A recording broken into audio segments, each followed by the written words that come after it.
When your father sells you to save himself, you have two choices: break or become unbreakable.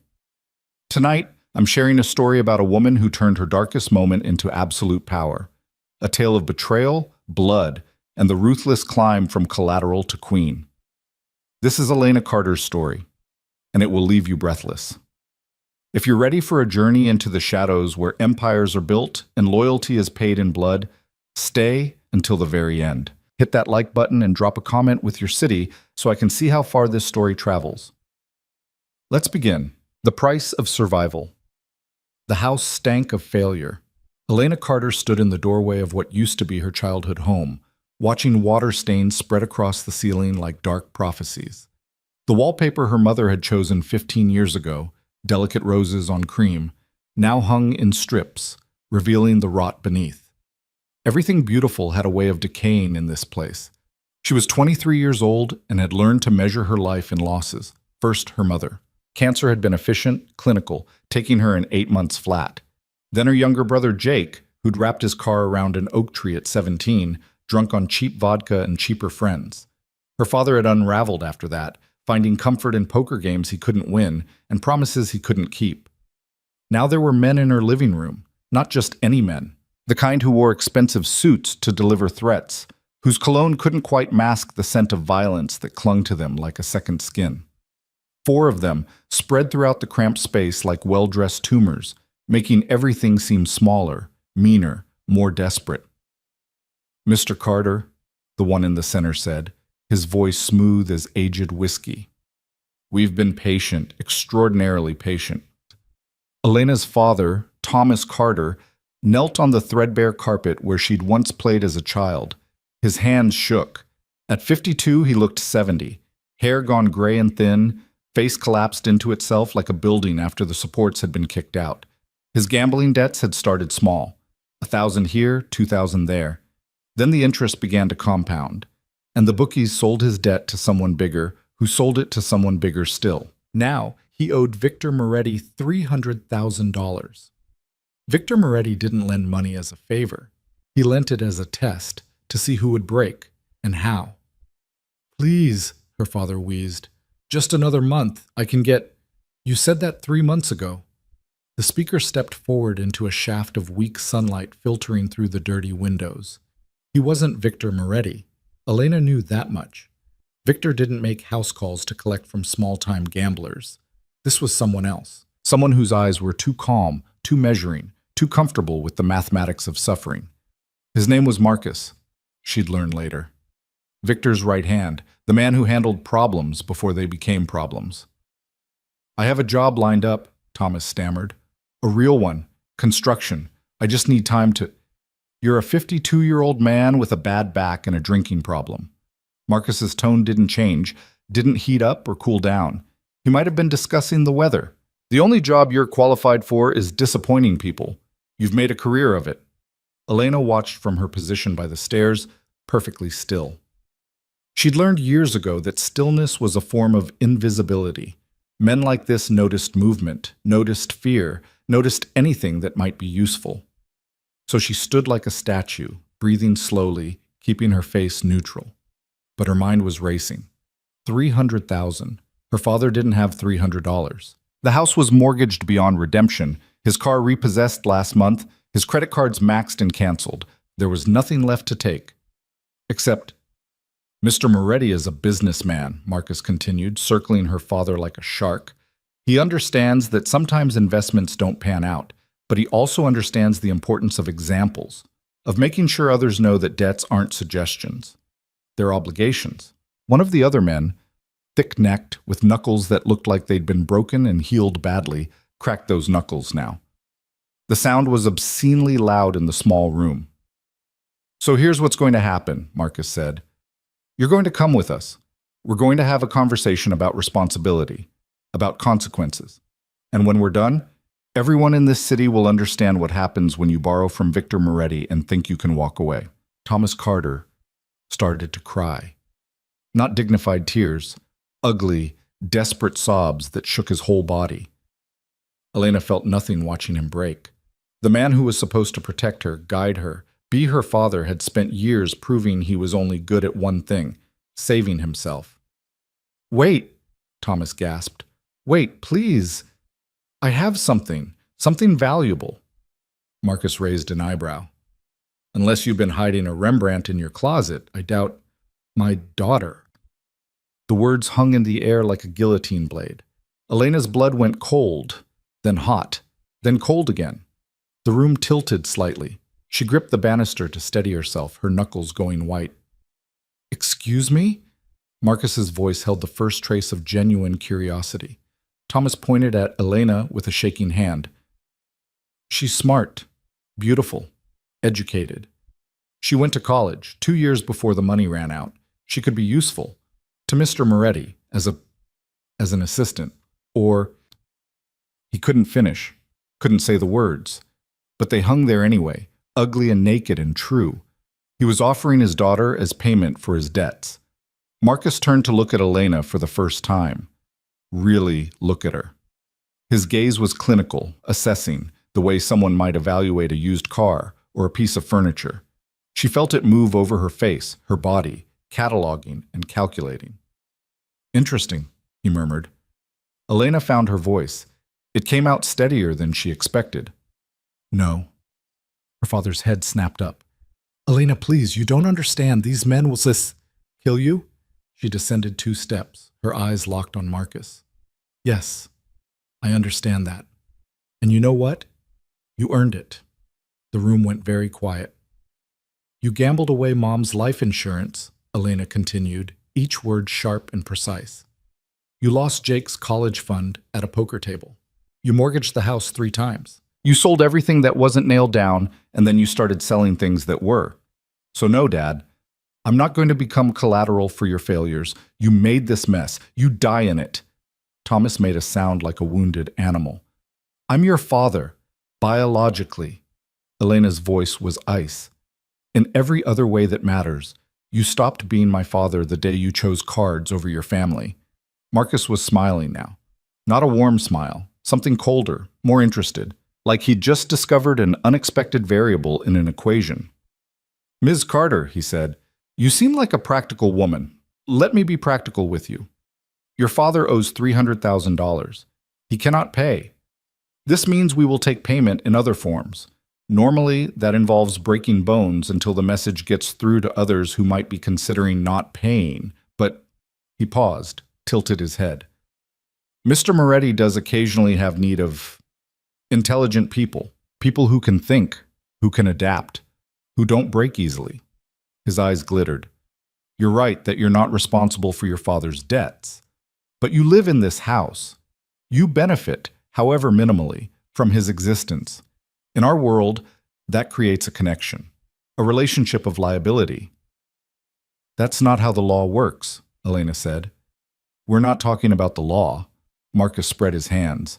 "We're talking about survival, yours and his. Here's the offer, and it's the only one you'll get. Come work for Mr. Moretti. Prove yourself useful. If you do, your father's debt is forgiven. He lives, you live, everyone walks away. And if I refuse, then we complete our original business with your father, and you get to spend the rest of your life knowing you could have saved him and chose not to." Marcus shrugged. "Either way, my afternoon proceeds. The only question is how much blood gets spilled first." Elena looked at her father, still kneeling, still crying, still pathetic. She felt a war raging inside her, hatred and pity and disgust and something that might have been love once, long ago, before it got buried under years of disappointment. She should let them take him, should let him face the consequences of his choices, should walk away and start over somewhere far from this rotting house and these dangerous men in the wreckage of her family. "But what kind of work?" she asked. Marcus smiled wider. "Whatever Mr. Moretti needs. Administrative tasks, research, analysis. You'd be surprised how much of running a criminal empire is actually just paperwork and logistics. And if I'm not useful, then the debt remains, and we revisit this conversation with less pleasant options on the table." Elena closed her eyes, took a breath, opened them again. "I want to meet him first, Victor Moretti. Before I agree to anything, I want to look him in the eye and hear this from him directly." Marcus considered this. "That's bold. People don't usually make demands when they're negotiating from a position of total weakness. I'm not negotiating. I'm establishing boundaries. If I'm going to work for someone, I need to know who they are, what they are. If Mr. Moretti is too important to meet the woman he's acquiring, then he's not someone I'm interested in working for. One of the other men, the thick-necked one, laughed. This bitch has balls, Marcus. Watch your mouth, Marcus said mildly, but something dangerous flickered in his eyes. He turned back to Elena. All right, Mr. Moretti values courage, even when it's probably stupidity in disguise. We'll take you to him. Now. Now? Did you have other plans? A hot date? A job interview? Marcus gestured to the decrepit room. This is your life, Ms. Carter. Entropy and debt. We're offering you a door out. I suggest you walk through it before it closes. Elena looked at her father one last time. He was staring at her with desperate hope, like she was a lottery ticket that might finally pay off. The irony wasn't lost on her. If I do this, she said quietly, I never want to see you again. Whatever happens, wherever I go, you stay out of my life. Forever. Elena, sweetheart, those are my terms. For him, she nodded at Marcus, and for you, I save your worthless life, and you give me the dignity of disappearing from mine. Thomas Carter opened his mouth, closed it, opened it again. Finally, he nodded, tears streaming down his face. Touching, Marcus said. Now let's go. Mr. Moretti is a busy man.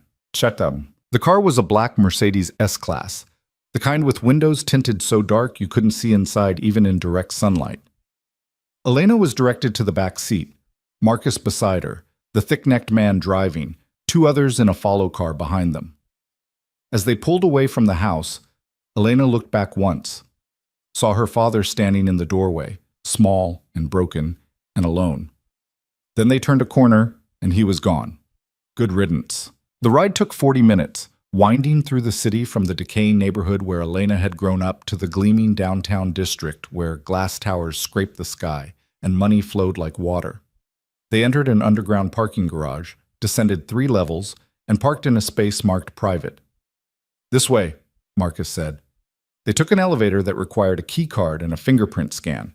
It rose smoothly, silently, the numbers climbing, 30, 40, 50, finally stopping at 62. The doors opened onto a private foyer that was larger than Elena's entire house.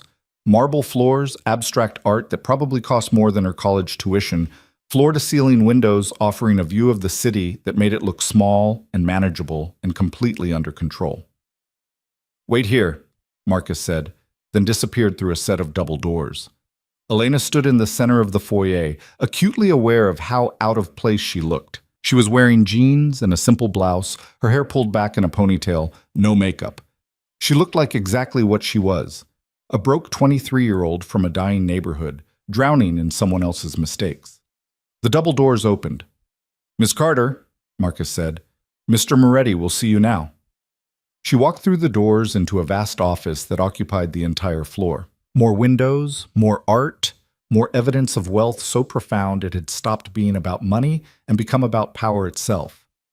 And in the center of it all, standing with his back to her, looking out at the city he controlled, was Victor Moretti. He was tall, over 6 feet, with broad shoulders that filled out a charcoal suit that probably cost $10,000. His hair was dark with threads of silver, cut short and precise. When he turned, Elena saw a face that was handsome in a harsh, angular way. High cheekbones, strong jaw, eyes that were an unusual shade of gray-green, like the ocean before a storm. He was 42, she'd learn later. At the height of his power, the head of an empire built on legitimate businesses and illegitimate violence, a man who moved through the world like he owned it, because, in most of the ways that mattered, he did. Elena Carter, he said. His voice was deep, cultured, with the faintest trace of an Italian accent smoothed away by years of American schools and American business. My associate tells me you have conditions. I have questions, Elena corrected. Victor's eyebrow rose fractionally. Most people in your position are too terrified to speak, let alone ask questions. Then most people in my position are idiots. Elena kept her voice level, her gaze steady. Fear doesn't change my situation. Understanding might. A smile ghosted across Victor's face. All right, ask. What happens if I fail? If I'm not useful to you? Then your father's debt remains, and Marcus handles it in the traditional way, which means you kill him. Eventually, after he served as an example, Victor walked to a bar cart, poured himself 2 fingers of amber liquid. He didn't offer her any. But you're asking the wrong question. What's the right question? What happens if you succeed? Victor took a sip, his eyes never leaving hers. If you prove yourself valuable, Elena, the debt disappears. Your father lives. And you get something much more interesting than freedom. Which is purpose, power, a chance to be more than the daughter of a degenerate gambler slowly rotting in a forgotten house. He set down his glass. You're smart. I can see it in the way you carry yourself, the way you speak. You went to college, studied business and economics before the money ran out. You're wasted on a life of poverty and mediocrity. How do you know what I studied? I know everything about you, Elena. Your grades, excellent. Your employment history, sporadic, underemployed.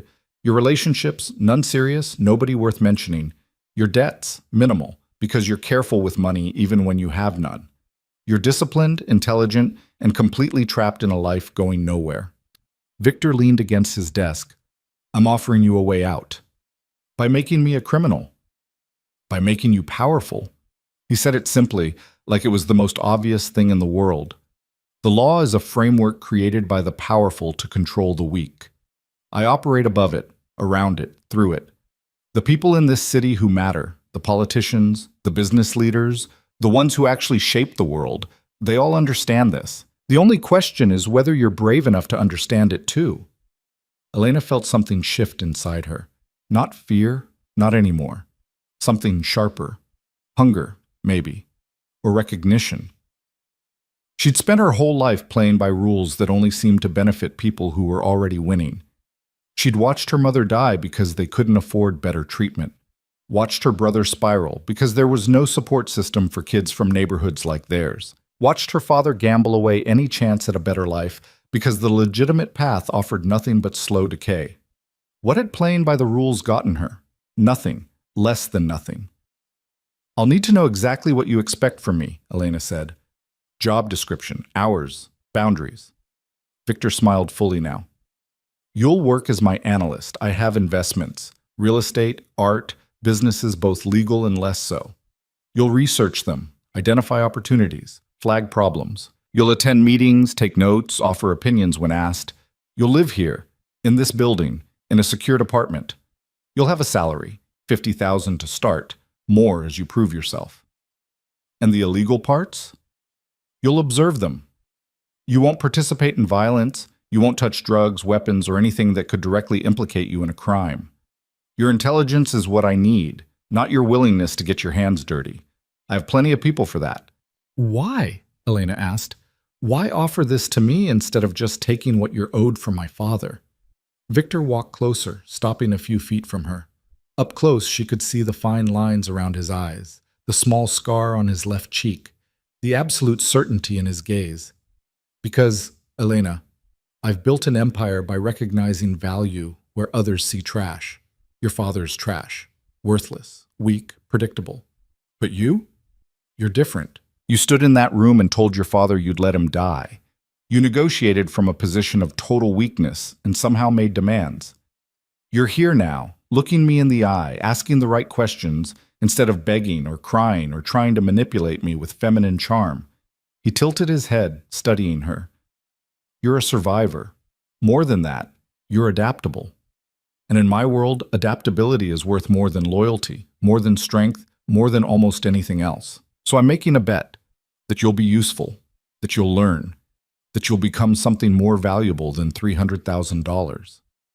And if you're wrong, then I'll have Marcus put a bullet in your head and dump you in the river. But I'm rarely wrong about people, Elena. I don't think I'm wrong about you. The room was silent except for the faint hum of the city far below. Elena felt the weight of the moment, the absolute finality of it. If she walked out now, she'd be condemning her father to death. If she stayed, she'd be stepping into a world where death was currency and power was the only law that mattered. But what was waiting for her back in that rotting house? A minimum wage job if she was lucky, a slow slide into poverty and desperation if she wasn't. Her father's debts hanging over her head, the constant struggle just to survive, let alone thrive. Victor was offering her a chance at something more, something dangerous, certainly, possibly fatal, but also real, tangible, a path forward instead of a slow death. I want it in writing, Elena said. The terms, the debt forgiveness, everything. Victor's smile was approving. Marcus will draw up the paperwork. You'll sign it tonight. And then, Elena Carter, your old life ends and your new one begins. He extended his hand.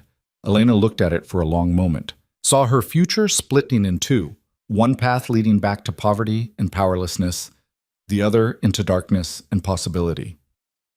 She took his hand. His grip was firm, warm, absolutely confident. Welcome, Victor Moretti said, to the real world. What? The apartment they gave her was on the 58th floor, 4 stories below Victor's penthouse. It was larger than her house had been, with floor-to-ceiling windows, modern furniture, a kitchen with appliances she didn't know how to use, and a bathroom with a tub the size of a small swimming pool. Marcus had left her there with a key card, a credit card, for necessities, and instructions to report to Victor's office at 8 a.m. sharp. Elena stood at the window, looking out at the city lights, and felt untethered. Like gravity had stopped working and she was floating in space, nothing to hold on to, nothing familiar, nothing safe. She'd sold herself. Not in the traditional way, perhaps, but sold herself nonetheless. Traded her freedom, such as it was, for her father's life and a chance at something better. Or worse. She wasn't sure which. Her phone buzzed, a text from a number she didn't recognize. Welcome to the family. Sleep well. Tomorrow, we see what you're made of. VM. Elena stared at the message for a long time. Then she looked around the apartment again, the expensive furniture, the designer artwork, the evidence of wealth beyond anything she'd ever experienced. She should feel grateful, relieved, lucky even. Instead, she felt hungry. Victor had been right about one thing. She was tired of being powerless. Tired of watching life happen to her instead of making it happen for herself. If she was going to survive in this new world, she needed to be more than just useful. She needed to be indispensable. Elena walked to the bathroom, started the shower, made the water as hot as she could stand. As steam filled the room, she looked at herself in the mirror. At the face of the girl who'd grown up in a rotting house with a broken family and no future worth mentioning. That girl was gone. Whoever she became next would be someone stronger. Someone who understood that the world was divided into the people who took and the people who got taken from. Elena had spent her whole life in the second category. Tomorrow, she'd start learning how to join the first. She stepped into the shower, let the hot water wash away the smell of her father's desperation, and began to plan. The next morning, Elena dressed in the only professional clothes she owned, a black pencil skirt and white blouse she'd bought for job interviews that never led anywhere. She'd slept poorly, dreams full of her father's crying and Marcus's cold smile and Victor's gray-green eyes measuring her worth. At 7:55 a.m., she stepped into the elevator and rode it to the 62nd floor. Marcus was waiting in the foyer. Punctual. Good. Mr. Moretti values punctuality. He led her through the double doors into Victor's office. Victor was at his desk, working through a stack of papers with the focused intensity of a surgeon performing an operation. Elena, he said without looking up, there's a laptop on the side table. Password is set. Your first assignment is on the desktop. I want your analysis by noon. Elena moved to the side table, opened the laptop. The desktop contained a single folder labeled Riverside Gallery. Inside were financial statements, appraisal documents, and photographs of artwork, paintings, sculptures, installations. The numbers were staggering. The gallery had been acquired 6 months ago for $12 million. According to the documents, it was now valued at $18 million. But something was wrong. Elena spent the next 3 hours digging through the files, cross-referencing sales records with market prices, comparing the appraised values to auction results for similar works. The more she dug, the clearer the picture became.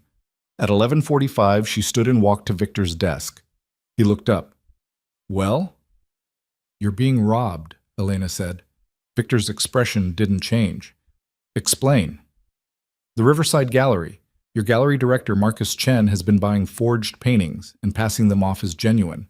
The appraisals are fake, probably written by someone on his payroll. You paid $12 million for a collection that's worth maybe $4 million, and the markup to 18 is completely fictional.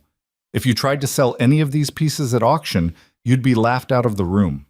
She placed the laptop on his desk, pulled up a side-by-side comparison of one painting, supposedly a minor work by a respected abstract expressionist, and an auction result for a genuine piece by the same artist.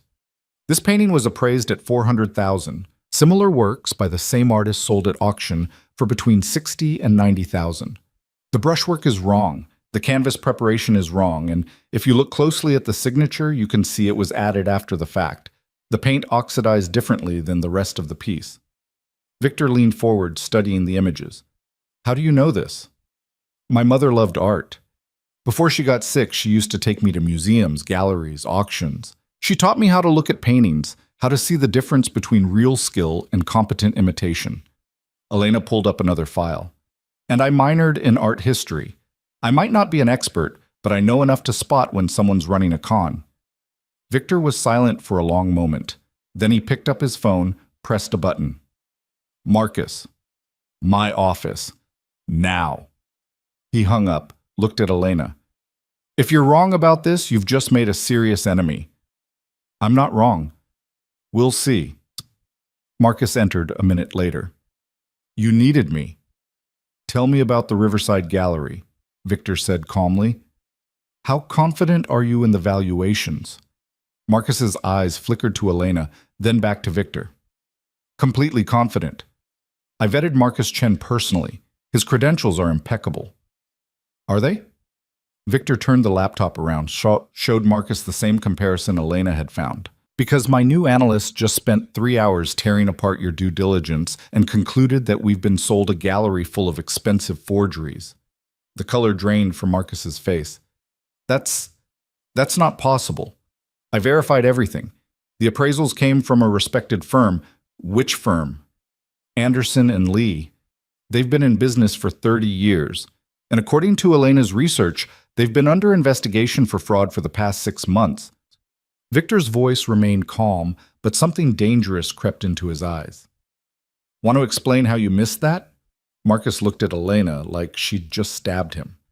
She's been here one day, and she's already found a multi-million-dollar hole in our operation that you, with all your experience, completely missed. So I'll ask again, how did this happen? I trusted the documentation. I didn't think... That's exactly right. You didn't think. Victor stood, walked around the desk. I'm going to give you 24 hours to investigate this. If Elena's right, I want to know how deep the fraud goes, who's responsible, and how we're going to recover our losses. If she's wrong, I want proof that's so solid even she can't argue with it. Understood? Yes, sir. Marcus shot Elena one more look, pure venom, and left. When the door closed, Victor turned to Elena. That was either very brave or very stupid.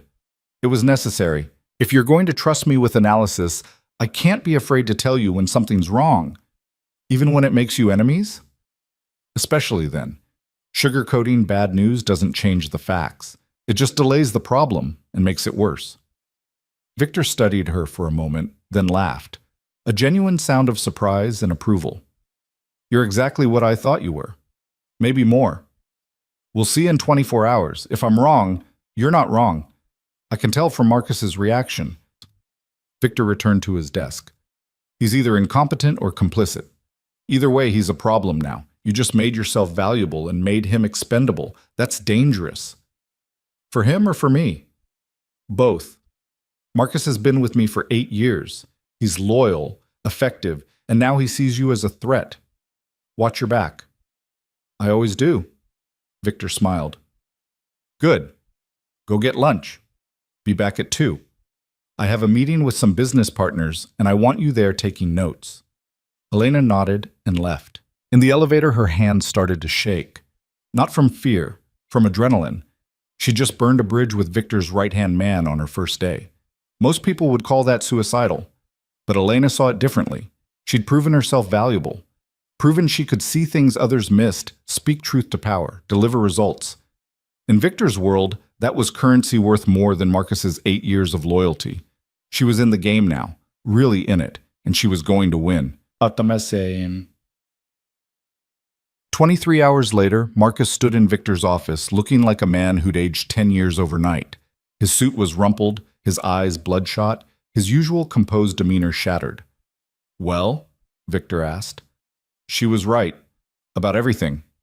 Marcus placed a thick folder on the desk. Anderson and Lee were running a sophisticated forgery ring. They'd authenticate fake pieces, inflate the values, and split the profits with gallery directors. Marcus Chen was in on it from the beginning. The Riverside Gallery collection is worth approximately $4.2 million. We lost $7.8 million. Victor's jaw tightened. And Chen? Disappeared. Emptied his accounts yesterday afternoon and fled the country, probably tipped off by someone at Anderson and Lee. Find him. Already on it. We'll have him within the week. Good. When you do, make sure everyone understands what happens to people who steal from me. Victor opened the folder, scanned the contents. What about recovery? We can sell the legitimate pieces for around $4 million. I've identified 3 Anderson and Lee partners who have assets we can seize. We'll recover maybe half our losses if we move quickly.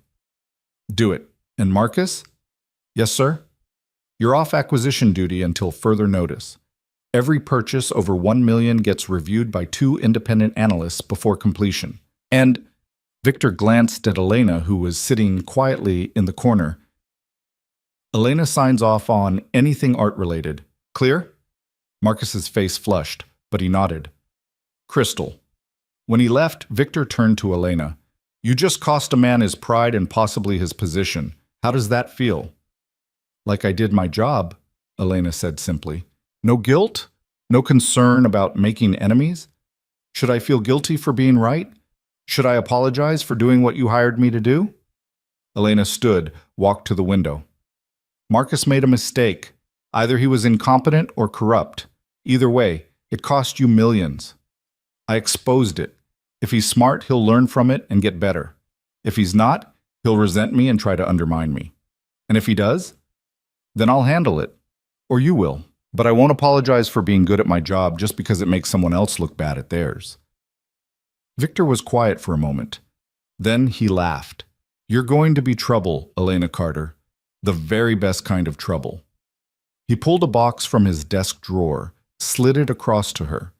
Inside was a black credit card with her name embossed in silver.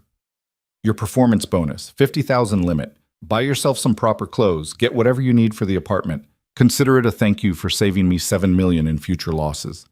Elena looked at the card, felt its weight. A month ago, she'd been counting pennies for bus fare. Now she was holding a credit card with a limit that exceeded what her father owed. Thank you, she said. Don't thank me. Earn it every day. Victor's smile faded. This world will chew you up if you let it. You've made a strong start, but that just means the next test will be harder, and the one after that harder still. Never stop proving yourself, Elena. The moment you coast is the moment you become disposable. I understand. Good. Now go. I have a shipment arriving tonight that needs to be verified. I want you there. What kind of shipment? The kind that comes in containers and doesn't show up on any manifest. You'll observe, you'll learn, and you'll keep your mouth shut unless I ask you a direct question. This is your education in how the real empire works. Elena nodded and left. As she rode the elevator down to her apartment, she felt the weight of the credit card in her pocket, the weight of Victor's expectations on her shoulders, the weight of the choice she'd made. There was no going back now. She'd stepped into the darkness, and the darkness had welcomed her with open arms. Now she just had to make sure it didn't swallow her whole. The shipment arrived at 2 a.m. at a warehouse in the industrial district, where the streetlights had been conveniently broken and security cameras mysteriously malfunctioned on a regular schedule. Elena sat in the back of Victor's armored SUV, watching men move like shadows through the darkness, their movements efficient and practiced.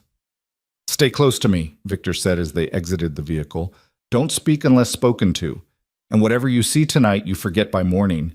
Understood? Understood. The warehouse smelled of rust and motor oil, and something else, something chemical that made Elena's nose wrinkle. Inside, a shipping container sat open, its contents being systematically unloaded by a crew of 6 men. Marcus supervised, his earlier humiliation replaced by cold professionalism. Elena watched as crate after crate emerged. Not drugs, as she'd half expected. Not weapons. Electronics. High-end components, microprocessors, server equipment. The kind of technology that had export restrictions, that couldn't legally be shipped to certain countries, that commanded premium prices on black markets. 12 million in hardware, Victor said quietly, standing beside her. Destined for buyers in 3 countries that the US government doesn't approve of. My cut is 40%. The manufacturer thinks these units were destroyed in a warehouse fire. The buyers think they're getting a discount on stolen goods. Everyone's happy, except the government. The government makes rules to protect the interests of people who can afford lobbyists. I'm simply providing a service to those who can't. Victor's voice held no defensiveness, no justification, just fact. The world runs on hypocrisy, Elena. The sooner you understand that, the better you'll navigate it. One of the workers dropped a crate. It hit the concrete with a crash that echoed through the warehouse. Everyone froze. Marcus was on the man in seconds, his hand wrapped around the worker's throat. You stupid... Enough! Victor's voice cut through the tension like a blade. Check the contents. If it's damaged, dock his pay. If it's fine, let him get back to work. We're on a schedule. Marcus released the man, who gasped and stumbled backward.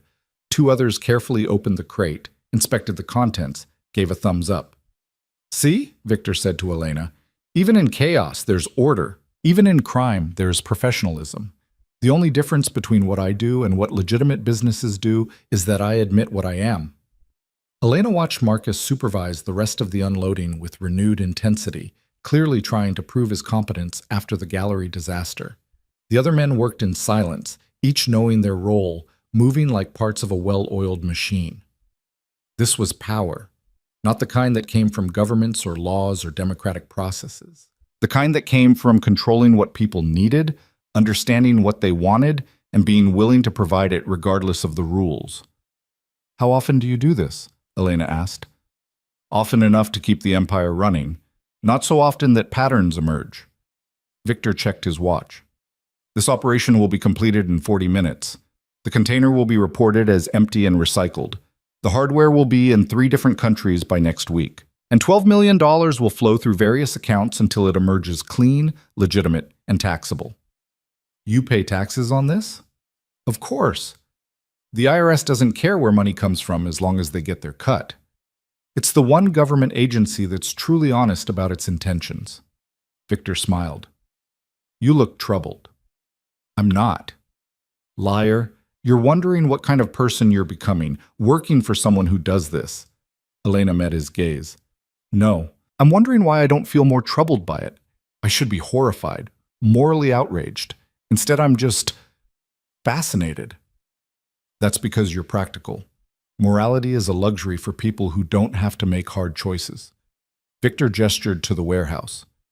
Every person in this room has a story. Most of them involve poverty, desperation, or circumstances beyond their control. I pay them well, I protect them, and I give them opportunities they'd never have in the legitimate world. Am I a criminal? Yes. Am I worse than the CEO who poisons a river to save money on waste disposal, then pays a fine that's a fraction of the profits? I don't think so. The last crate was loaded onto a truck. Marcus approached, nodded to Victor. We're clear, 18 minutes ahead of schedule. Good. Make sure everyone gets a bonus. Clean work deserves clean pay. Marcus hesitated, glanced at Elena, then back to Victor. Sir, about the gallery situation. We'll discuss it tomorrow. Tonight went well. Let's end on a positive note. It was a dismissal, and Marcus knew it. He nodded stiffly and walked away. On the drive back, Victor was quiet, staring out at the city lights. Finally, he spoke. You've been here 2 weeks, given me more value than most people provide in 2 years. I'm curious. What do you want, Elena? Long term. The question caught her off guard. I don't understand. Everyone wants something. Money, power, security, revenge. What drives you? What keeps you awake at night wanting more? Elena considered lying, offering some sanitized version of ambition that would sound acceptable. But Victor had been honest with her. brutally so. She owed him the same. "I want to never be powerless again," she said quietly. "I want to look at a problem and know I have the resources to solve it. I want people to think twice before trying to use me. I want to matter." "To who?" "To myself." Victor smiled. "Good answer. The moment you start needing external validation, you become controllable. But if you're doing this for yourself, for your own sense of power and purpose, then you're dangerous. The best kind of dangerous." "Is that what you are? Dangerous?" "I'm what happens when someone smart enough to see through society's lies decides to stop pretending they don't. I could have been a lawyer, a banker, a politician, but all those paths required me to bow to someone else, to play games with rules designed to keep me in my place." Victor's voice hardened. "So I made my own rules, built my own empire, and now the people who used to look down on me come to me when they need things done, when they need money laundered, problems solved, opportunities created. Do you ever regret it?" "Regret suggests I had a better option. I didn't. None of us did." He looked at her. "You'll learn that about this world, Elena. We're all here because the legitimate path failed us in some fundamental way. The only question is whether we have the strength to thrive in the alternative." The SUV pulled into the underground garage. As they rode the elevator up, Elena felt the weight of the night settling on her shoulders. She'd just witnessed a major crime, had said nothing, done nothing to stop it, was now complicit, bound to Victor not just by contract, but by shared guilt. She should feel horrified. Instead, she felt alive. The next morning brought a new challenge. Elena was reviewing investment reports in Victor's office when Marcus entered, his expression carefully neutral. "We have a situation," he said. "Antonio Russo wants a meeting." Victor's jaw tightened. "When?" "Tonight. He's invited you to dinner at Cristallo, private room." "Who's Antonio Russo?" Elena asked. Marcus looked at her like she'd asked who the president was. "He controls the port operations, shipping, imports, customs. Nothing moves through this city's waterfront without his approval." "And he's competition," Victor added. "We've had an understanding for years. He stays out of my territory, I stay out of his. If he's requesting a meeting, something's changed." "Could be an opportunity," Marcus suggested. "Or a trap." Victor stood, paced to the window. "What's the intelligence?" "Russo's been expanding, bought 3 new warehouses last month, increased his security detail, and rumor has it he's courting the Calabrian families for backing." "Ambitious," Victor's voice was flat. "Ambition makes people dangerous. It also makes them predictable." "Do you want me there?" Marcus asked. "No, I'm bringing Elena." The room went silent. Marcus stared at Victor like he'd suggested bringing a civilian to a war zone. "Sir, with all respect, this is a high-level negotiation with a potential hostile. Bringing an analyst, bringing Elena sends a message that I'm confident enough in my position to bring someone new, someone observant, someone who isn't tied to old patterns." Victor turned to Elena. "Can you handle yourself in a room full of dangerous men?" "I've been in a room full of dangerous men since the day I met you," Elena said. "What's one more?" Victor smiled. "Good. Wear something elegant. We leave at 7. Marcus opened his mouth to protest again, then thought better of it. He left without another word, his displeasure radiating like heat. When they were alone, Elena asked, "Why are you really bringing me?" "Because Antonio Russo is old school. He thinks women are decorative, non-threatening. He'll talk more freely with you in the room, thinking you're just pretty scenery. Meanwhile, you'll be reading every tell, every micro-expression, every word choice. By the end of the dinner, you'll know more about his intentions than he wants us to know. And if he's more perceptive than you think, then we'll find out just how dangerous this new world you've entered really is." Cristallo occupied the top floor of a building that predated the modern skyline, all old-money elegance and careful preservation. The private dining room overlooked the waterfront, where ships moved like distant ghosts through the darkness. Antonio Russo was 60, silver-haired, dressed in a suit that probably cost more than Elena's former annual salary. He greeted Victor with a warm handshake that didn't reach his eyes. "Victor, too long, my friend, too long." "Antonio, you look well." "I look old, but rich, so it balances." Russo's gaze slid to Elena, appraising and dismissive in the same glance. "And who is this lovely creature?" Elena Carter, my senior analyst. Analyst, Russo smiled. Such modern titles. In my day, we called beautiful women what they were. Elena felt the insult slide over her like oil. She smiled politely, said nothing, took a seat when indicated. Victor had been right. Russo had already dismissed her as irrelevant. The dinner began with pleasantries, wine, carefully neutral topics. The food was exquisite, each course a small masterpiece. Elena ate sparingly, watched constantly. Russo's bodyguard stood by the door, still as a statue. Another man, younger, sharp-eyed, sat to Russo's right, introduced as his nephew, Dante. Dante watched Elena with more interest than his uncle, his gaze calculating rather than dismissive. "So," Russo said as the main course arrived, "I hear you've had some trouble with that gallery acquisition." Victor's expression didn't change. "Minor issue. Resolved. But expensive, no? These mistakes, they add up. Make people wonder if perhaps the great Victor Moretti is losing his touch. The only people wondering that are people hoping it's true. Are you hoping it's true, Antonio?" Russo laughed, but it was forced. "Of course not. We're friends, you and I, partners in prosperity." "Then why am I here?" The pretense evaporated. Russo set down his fork, leaned back. "Because the world is changing, Victor. New players are emerging. The Calabrians, the Russians, even the Chinese are making moves. The old arrangements, the old territories, they don't hold like they used to. And you want to renegotiate our understanding. I want to propose a merger. Your expertise in finance and technology, my control of the ports. Together, we could dominate not just this city, but the entire eastern seaboard." Victor took a sip of wine. "An interesting proposal. What would this merger look like in practical terms?" 60-40 split. I take the majority, given the infrastructure investment required, but you'd have full access to my shipping networks, my customs connections, my political relationships. 60-40 in your favor. It's fair, given the risk I'd be taking bringing you into operations at that scale." Elena watched the exchange, her mind racing. The numbers didn't make sense. Russo was offering Victor access to resources worth hundreds of millions in exchange for a minority stake in Victor's operation. Either Russo was desperate, or this was something else entirely. She caught Dante watching her, a small smile on his face. He knew she'd spotted the discrepancy, was curious whether she'd speak up. "I'll need to think about it," Victor said smoothly. Of course. These decisions, they take time." Russo gestured for more wine. "But don't take too long. Opportunities like this, they have expiration dates." "Is that a threat, Antonio?" A friendly observation between old colleagues. The rest of the dinner passed in strained civility. When they finally left, Victor said nothing until they were in the car, blocks away from Cristallo. "Well?" he asked Elena. "He's lying. The merger proposal is a smokescreen." "Explain." "The numbers are wrong.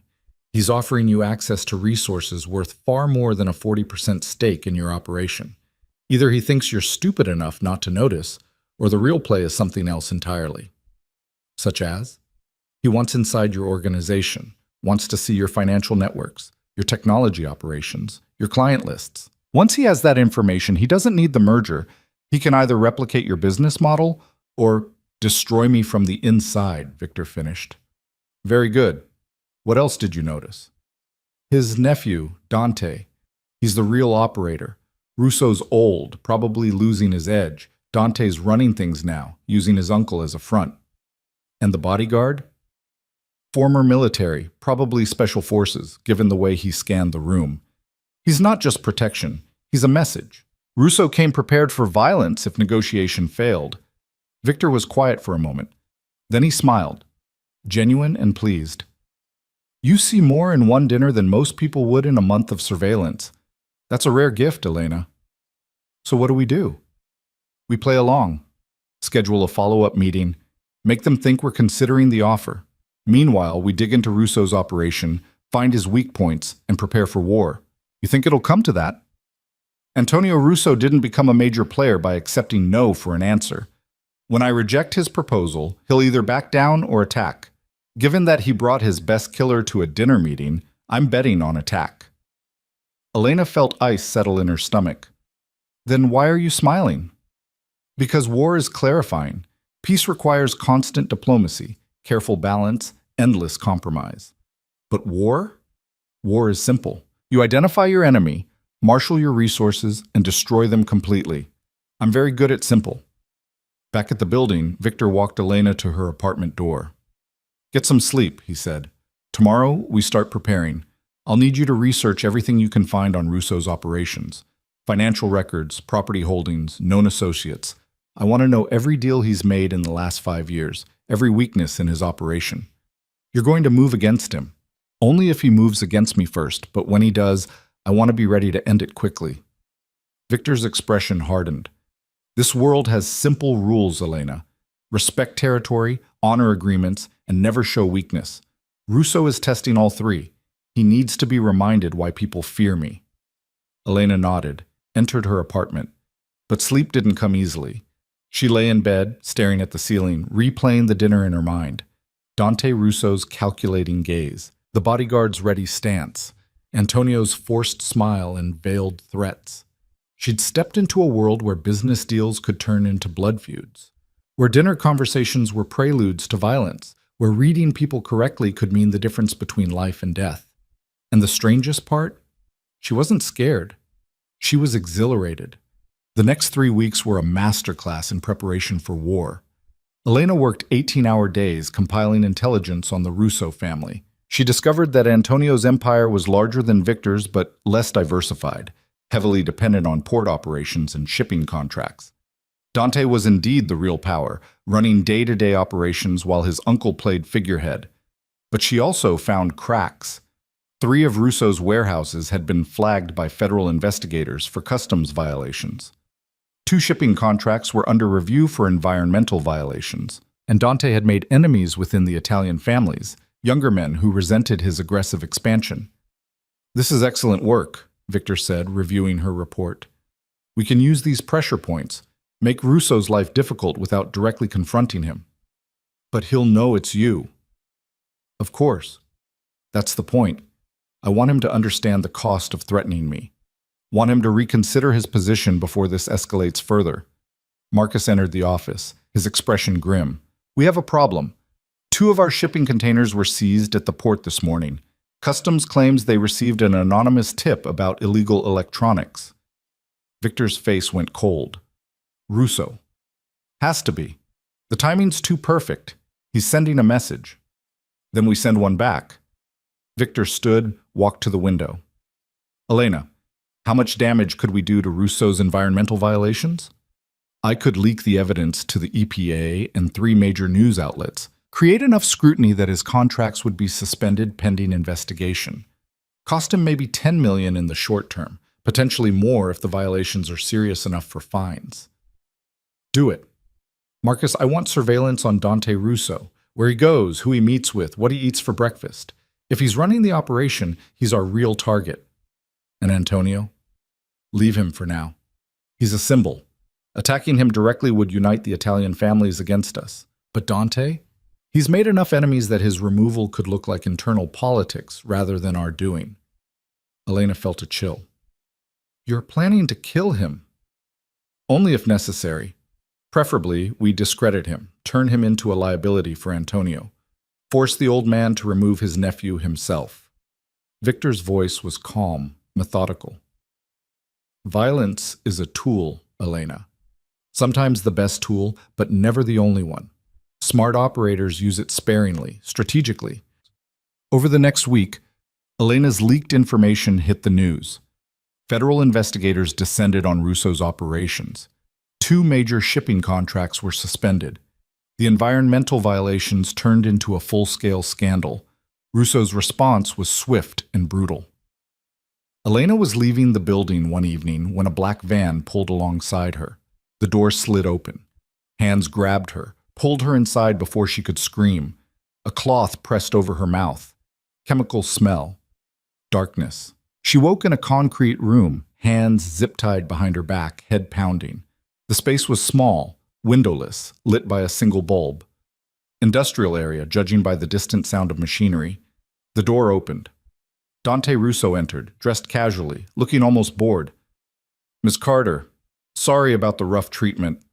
We needed to talk privately. Elena's mouth was dry, but she forced her voice steady. This is how you conduct business meetings? When the person I need to talk to is under Victor Moretti's protection, yes. Dante pulled up a chair, sat backward on it, arms crossed over the back.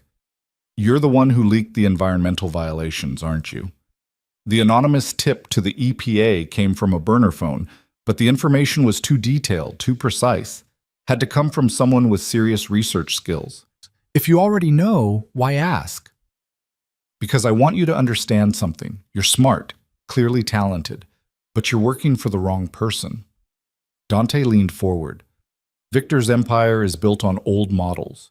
Technology smuggling, money laundering, art fraud. It's profitable, sure, but it's limited. My uncle and I, we control infrastructure, real physical power. The port moves $1 billion in goods every month. Control that, and you control the entire regional economy. So this is a recruitment pitch? You kidnapped me to offer me a job? I kidnapped you to make a point. Victor cares about you. I can see it in the way he brought you to dinner, the way he's been grooming you. That makes you valuable. As a hostage, as leverage, or as an asset, I turn against him. I'm not interested in betraying Victor. Not even to save your own life.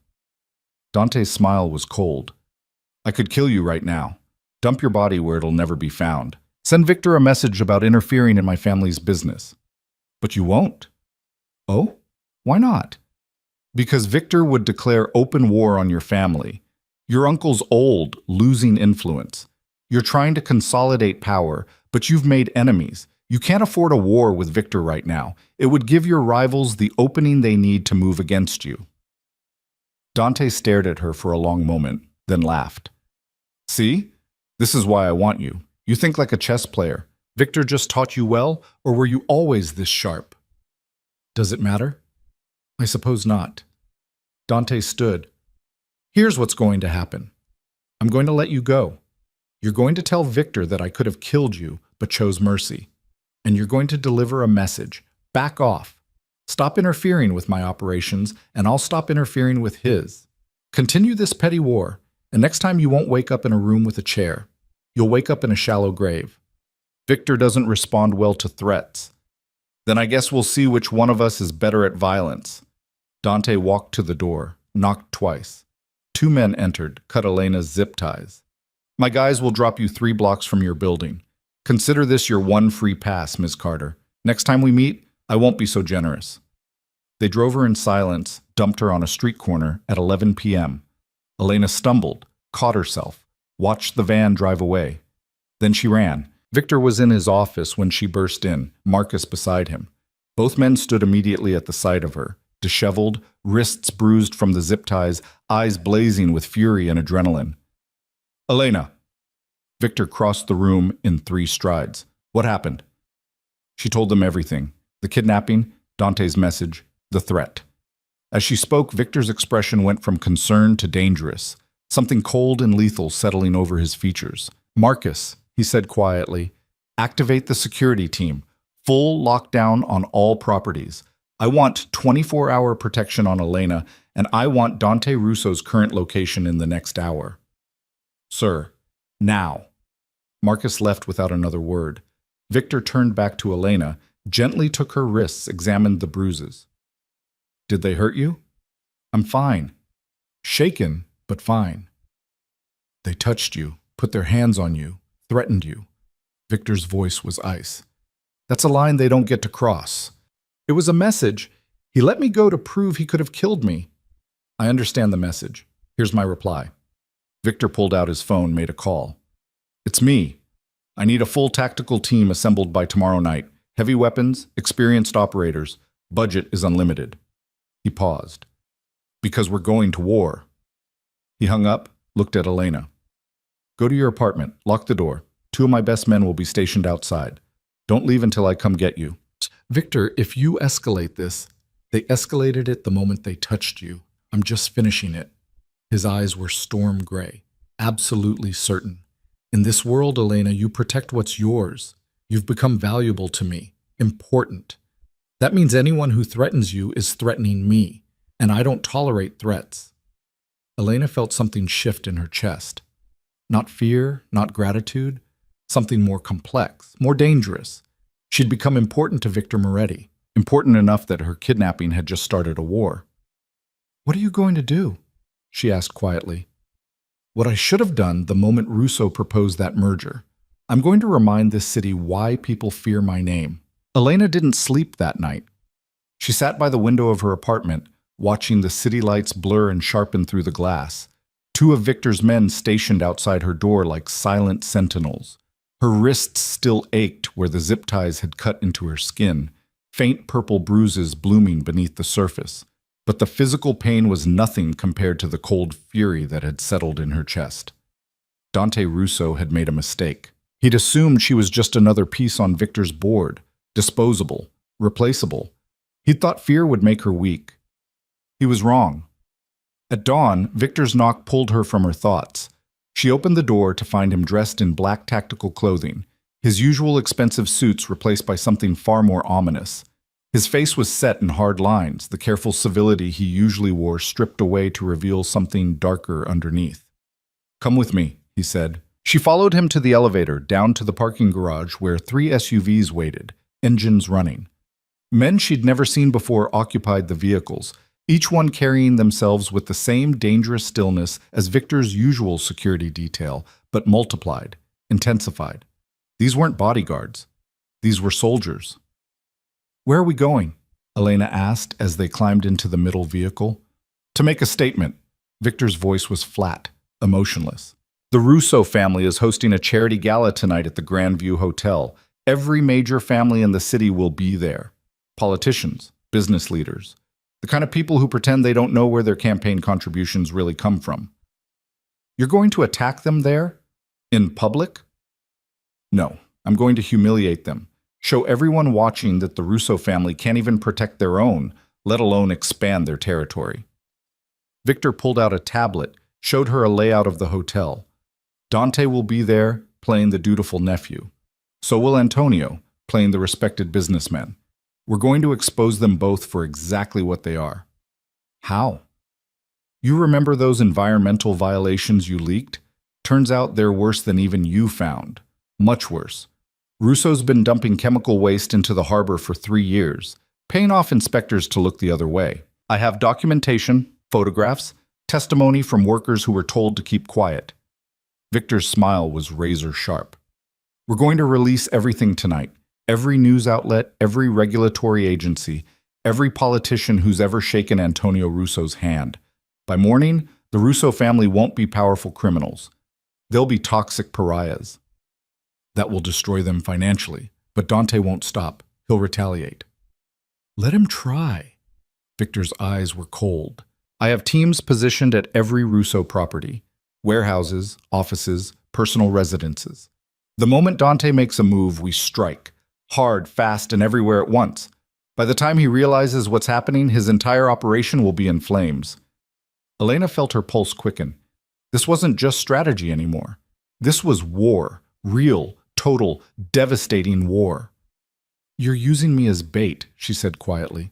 "I'm using you as a catalyst. Dante threatened you because he thought you were weak, thought Victor Moretti's girl would break under pressure. Tonight, you're going to show him exactly how wrong he was." "I don't understand." Victor handed her a garment bag. "Inside is everything you need: dress, jewelry, credentials. You're going to that gala as my guest. You're going to stand beside me while I destroy the Russo family. And when Dante sees you there, alive and defiant, he'll understand that his intimidation tactics failed, that touching you was the worst mistake he ever made." Elena unzipped the bag. Inside was a black evening gown, elegant and dangerous, the kind of dress that commanded attention, diamond earrings that probably cost more than her father's debt, an invitation embossed in gold. "You want me to parade in front of the man who kidnapped me. I want you to show him that you're not afraid, that we're not afraid." Victor's voice softened slightly. "I won't force you, Elena. If you want to stay here, stay safe, I'll understand. But if you want to be part of this world, really part of it, then you need to understand that power isn't just about being smart or useful. It's about being willing to walk into the lion's den and smile while you burn it down around them." Elena looked at the dress, felt its weight in her hands. Every rational part of her brain screamed that this was insane, that going to that gala was suicide, that she should lock herself in her apartment and wait for the storm to pass. But another part of her, the part that had watched her father kneel and beg, the part that had stood in Victor's office and demanded to meet him face to face, the part that had survived being collateral and become something more, that part whispered something different. Show them what you are. What time should I be ready? She asked. Victor's smile was genuine, almost proud. 7 o'clock. And Elena? Wear your hair down. Let them see your face. I want Dante Russo to spend all night looking at the woman he thought he could break.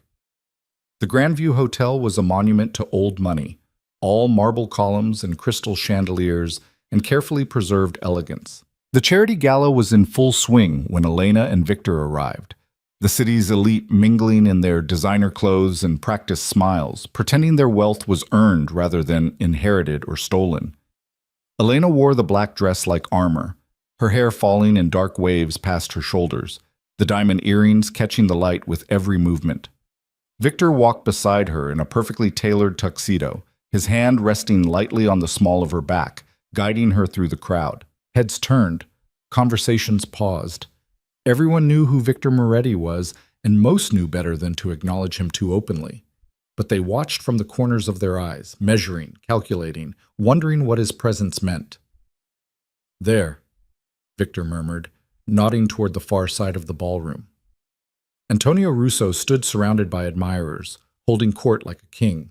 He wore his expensive suit and practiced charm like a costume, laughing at jokes that probably weren't funny, shaking hands that probably didn't want to shake his. Beside him, Dante watched the room with predatory attention, his gaze sweeping across faces until it landed on Elena. She saw the recognition hit him, saw his expression shift from bored surveillance to shock to something darker. He said something to his uncle, and Antonio's head turned. The old man's face went pale. "They know," Elena said quietly. "Good. Let them sweat."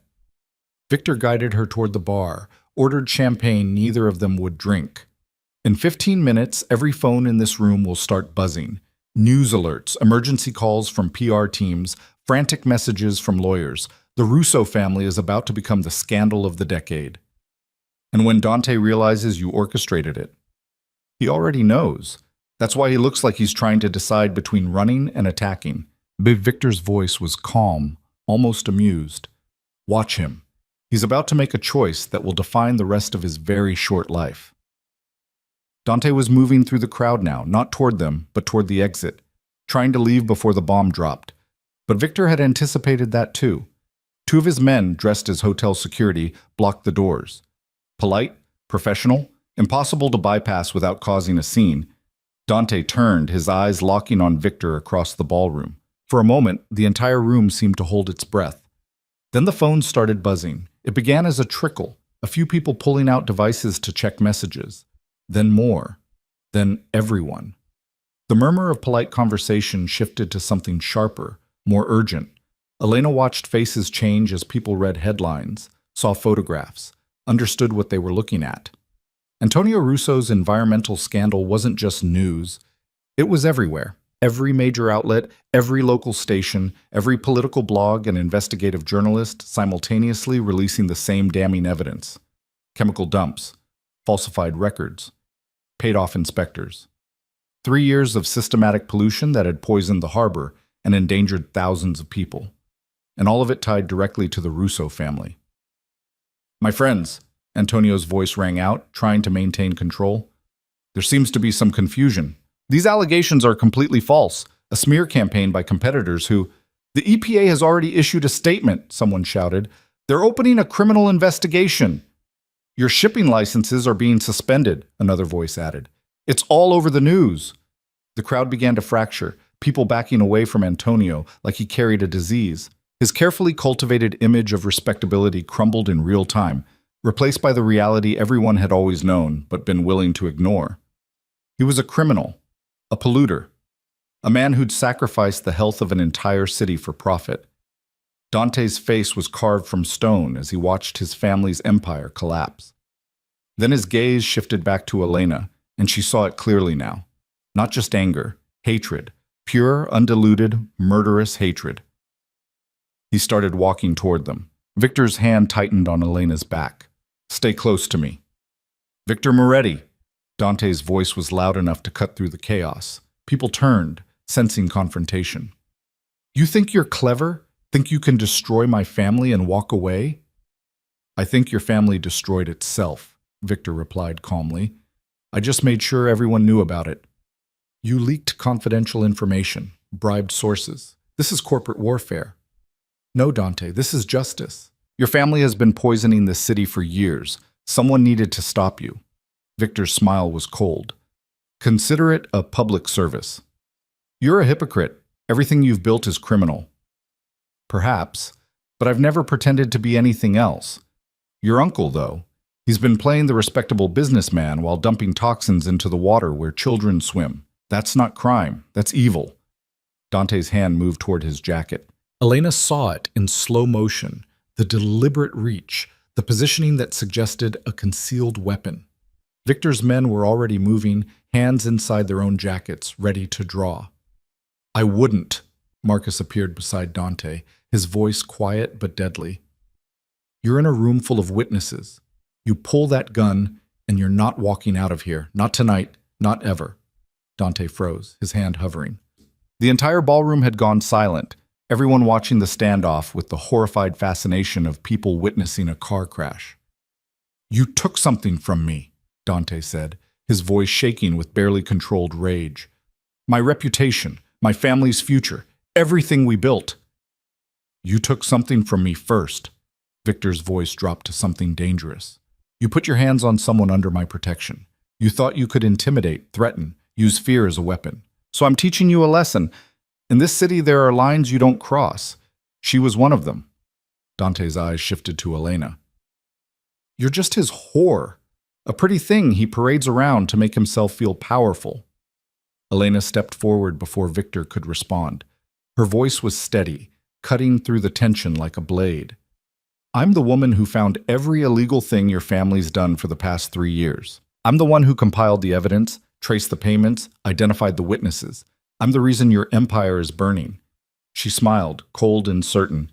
And when you grabbed me off the street, when you tied me up and threatened me, all you did was prove you're exactly as stupid as I thought you were. Dante's face flushed dark red. You bitch! Call me whatever you want. It doesn't change the facts. Your uncle is finished. Your operation is compromised. And you? You're a footnote in someone else's success story. Elena took another step closer, her voice dropping to something only Dante could hear. Victor Moretti didn't destroy you. I did. Remember that. For a moment, Elena thought Dante might actually pull his weapon, might decide that murder in front of 200 witnesses was worth it. But Marcus's hand was on his shoulder now, gripped tight enough to be painful, and more of Victor's men had materialized from the crowd. Leave, Marcus said quietly, while you still can. Dante shook off his hand, straightened his jacket. This isn't over. Yes, Victor said. It is. You just haven't accepted it yet. Dante turned and walked toward the exit, his uncle hurrying after him, both men leaving behind the wreckage of their reputation and the stunned silence of the city's elite. The moment they were gone, the ballroom erupted in frantic conversation. People pulled out phones, made calls, began the careful process of distancing themselves from the Russo family. Political allies became former acquaintances. Business partners discovered pressing reasons to terminate contracts. The machinery of social exile ground into motion with ruthless efficiency. Victor guided Elena toward a quiet corner, away from the chaos. You didn't have to do that, he said. Yes, I did. He needed to know that I wasn't your accessory, that I was the architect of his downfall. Elena's hands were shaking now, adrenaline finally catching up with her. I'm tired of being underestimated. After tonight, no one will underestimate you again. Victor's expression was unreadable. You just made yourself a target, Elena. Dante won't forget what you said. Won't forgive it. Good. Let him remember. Let him know exactly who destroyed him. Victor studied her for a long moment. You've changed. 2 months ago, you were a girl watching her father beg for his life. Now you're standing in a ballroom full of the city's most powerful people, declaring war on a crime family. You changed me. This world changed me. Elena met his gaze. Or maybe it just revealed what I already was. And what's that? A survivor. Someone willing to do whatever it takes to never be powerless again. Victor's smile was approving, almost affectionate. Then you're going to fit in perfectly. Because tomorrow when Dante Russo retaliates, we're going to need that survival instinct. We're going to need you at your absolute strongest. What do you think he'll do? Something desperate. Something violent. Men like Dante, when they lose everything, they become dangerous in unpredictable ways. He's not thinking strategically anymore. He's thinking about revenge.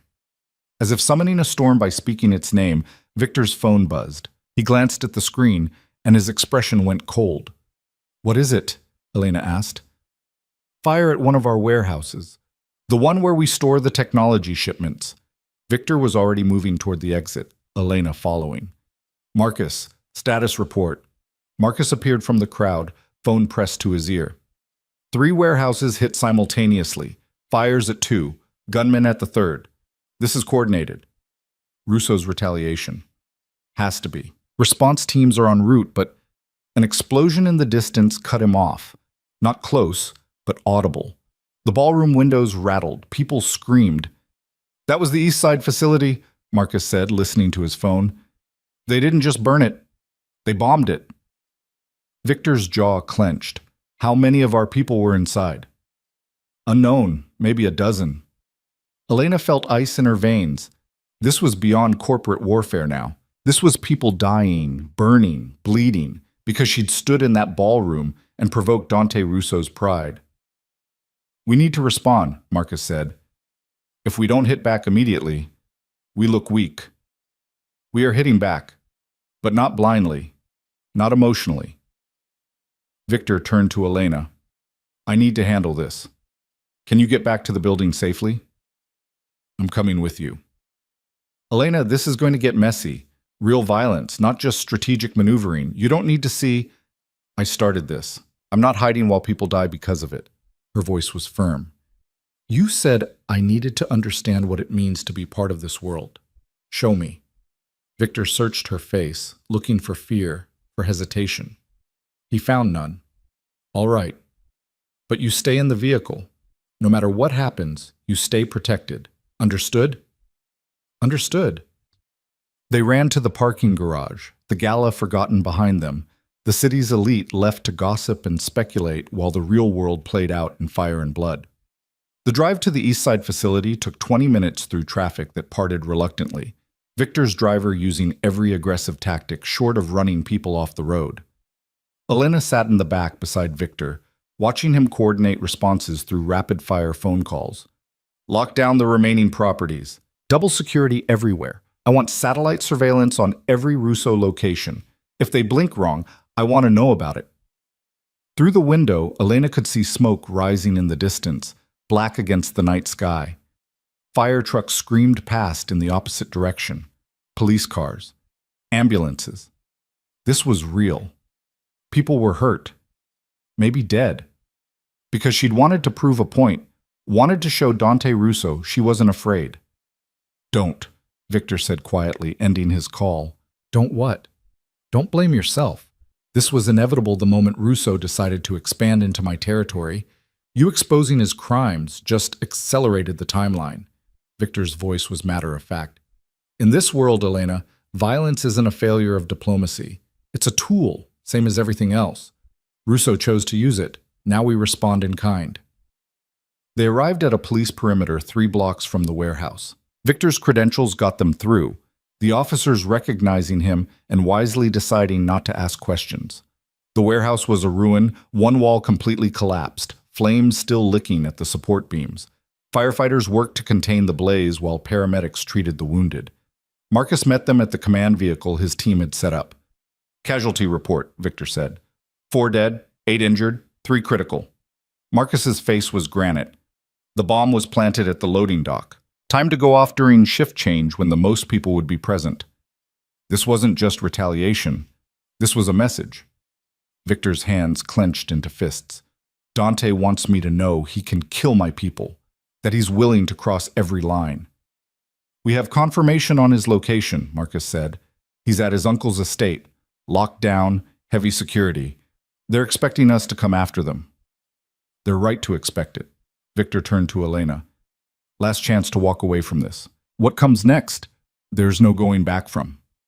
Elena looked at the burning warehouse, at the body bags being loaded into ambulances, at the faces of Victor's men as they realized their co-workers, their friends, were dead.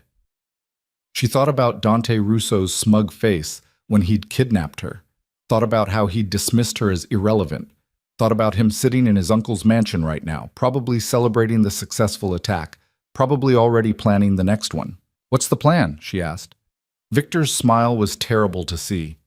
We're going to do what Dante doesn't expect. We're not going to attack his property or his operation. We're going to attack his reputation with the families, make him radioactive, force his own allies to turn on him. How? Your father, Victor said. He's still alive, still in the city, still desperate for money. We're going to make him useful one last time. Elena felt something cold settle in her chest. What are you going to do with him? Nothing permanent. But Thomas Carter is going to have a very public conversation about how Dante Russo approached him weeks ago, tried to recruit him to spy on my operation, offered him money to inform on his own daughter. Victor's voice was calculating. The Italian families have strict codes about honor, about family. Using a father against his daughter? That's going to make Dante look like a coward. Worse, it's going to make the old guard question whether he's fit to lead. My father will never agree to that. He will, if the alternative is having his remaining debts called in by people far less forgiving than me. Victor pulled out his phone. Marcus, pick up Thomas Carter. Bring him to the safe house. Tell him he has one chance to save himself, and it involves telling the truth about Dante Russo. Victor, Elena said carefully, my father is a liar and a coward. If you put him in front of cameras, he'll say whatever benefits him most. I know. That's why you're going to be there, looking at him, reminding him what happens if he deviates from the script even slightly. Victor's gaze was intense. Can you do that? Can you face him again? Elena thought about the last time she'd seen her father, kneeling in that rotting house, offering her as payment for his debts. She'd told him to stay out of her life forever. But this wasn't about reconciliation. This was about using him as a weapon. One final time. Yes, she said, I can do that. The safe house was a nondescript building in an industrial area, the kind of place that existed solely to be forgotten. Thomas Carter sat in a windowless room, looking even more diminished than Elena remembered. Prison would have been kinder than whatever these past 2 months had done to him. He looked up as Elena entered, and something like hope flickered across his face. Elena, sweetheart, I knew you'd come. I knew you wouldn't abandon. I'm not here to save you, she said flatly. I'm here to make sure you understand what's about to happen. Victor entered behind her, and Thomas's hope died. Mr. Carter, Victor said pleasantly, you're going to help me with something. In exchange, your remaining debts disappear, and you get to leave this city alive. Refuse, and I'll make sure every bookie, every loan shark, every desperate creditor you've ever borrowed from knows exactly where to find you. What do you want? A simple story. 3 weeks ago, Dante Russo approached you, offered you $50,000 to spy on your daughter, to report on my activities through her. You refused, of course, because despite your many flaws, you wouldn't betray your own child. But Dante was persistent, threatened you, said he'd hurt Elena if you didn't cooperate. Thomas's eyes darted between Victor and Elena. That's not true. None of that happened. It doesn't matter if it's true. It matters if people believe it. Victor leaned against the wall. Tomorrow morning, you're going to call a press conference. You're going to tell this story to every news outlet in the city. You're going to cry, express remorse for your past failures, and beg forgiveness from your daughter for almost putting her in danger. No one will believe me. They will if Elena stands beside you, if she confirms that Dante made threats, if she forgives you publicly for your momentary weakness. Victor's smile was cold. Everyone loves a redemption story, Mr. Carter. The degenerate gambler who finally found his conscience. The father who chose his daughter over money. It's practically Shakespearean. Thomas looked at Elena. You'd lie for him? After everything I did to you? I'm not lying for him. I'm using you as a weapon. Elena's voice was devoid of emotion. Dante Russo kidnapped me, threatened me, killed 4 of Victor's people tonight. If destroying him requires standing beside you for a press conference and pretending to forgive you, then that's what I'll do. But don't mistake it for reconciliation. The moment the cameras turn off, you're dead to me again. Something broke in Thomas's expression. You've become just like them, just like these criminals. No, I've become someone who survives. Something you never taught me how to do. Elena turned to Victor. When is the press conference? 9 a.m. tomorrow. That gives us tonight to prep him, make sure his story is airtight. Victor straightened.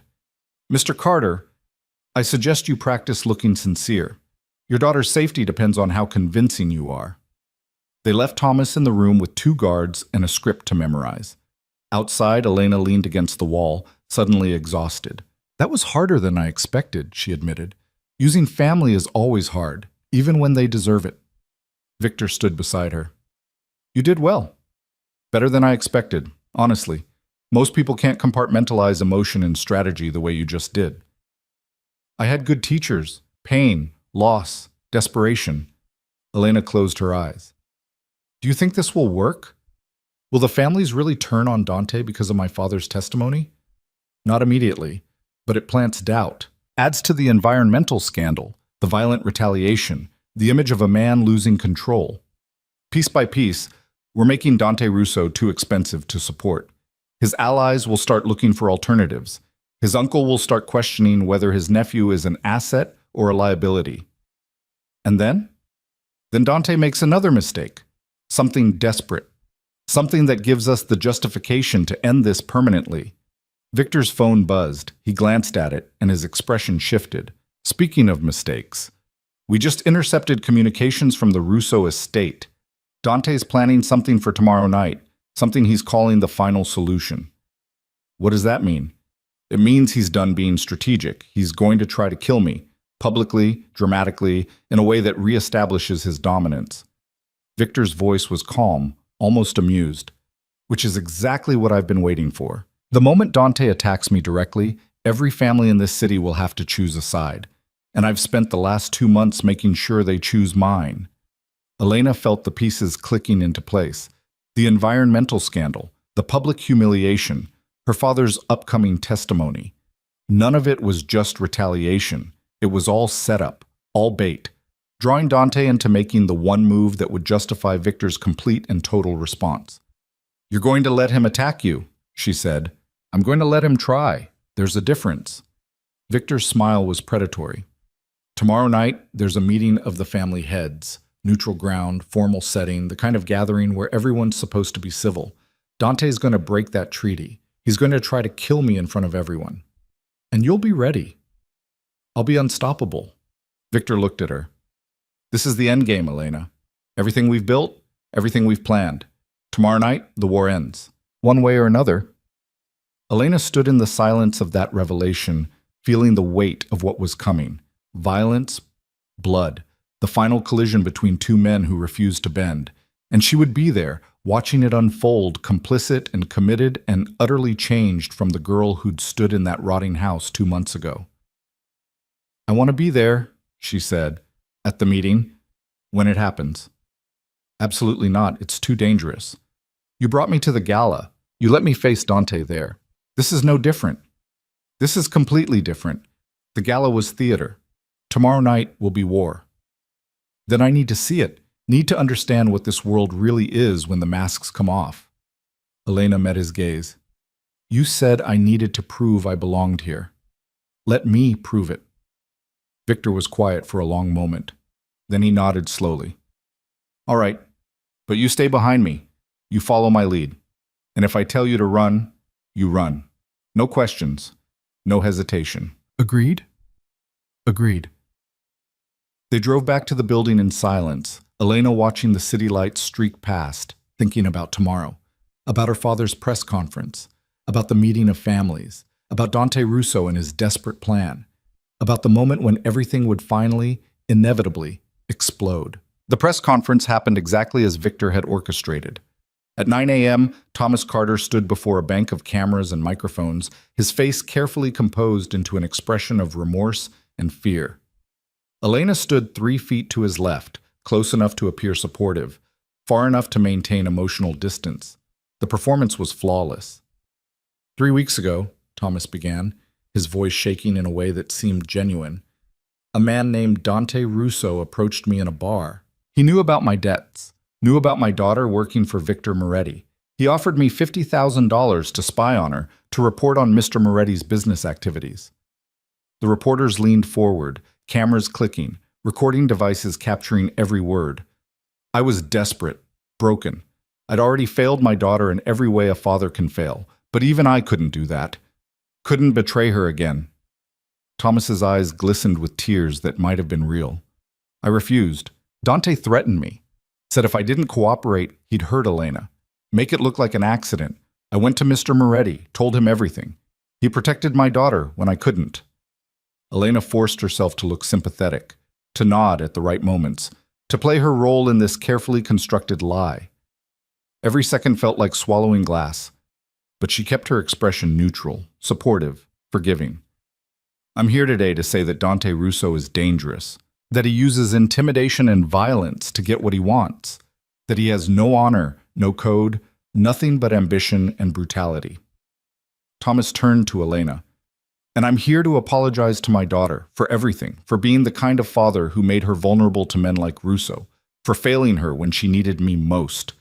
The cameras swung to Elena. This was her moment.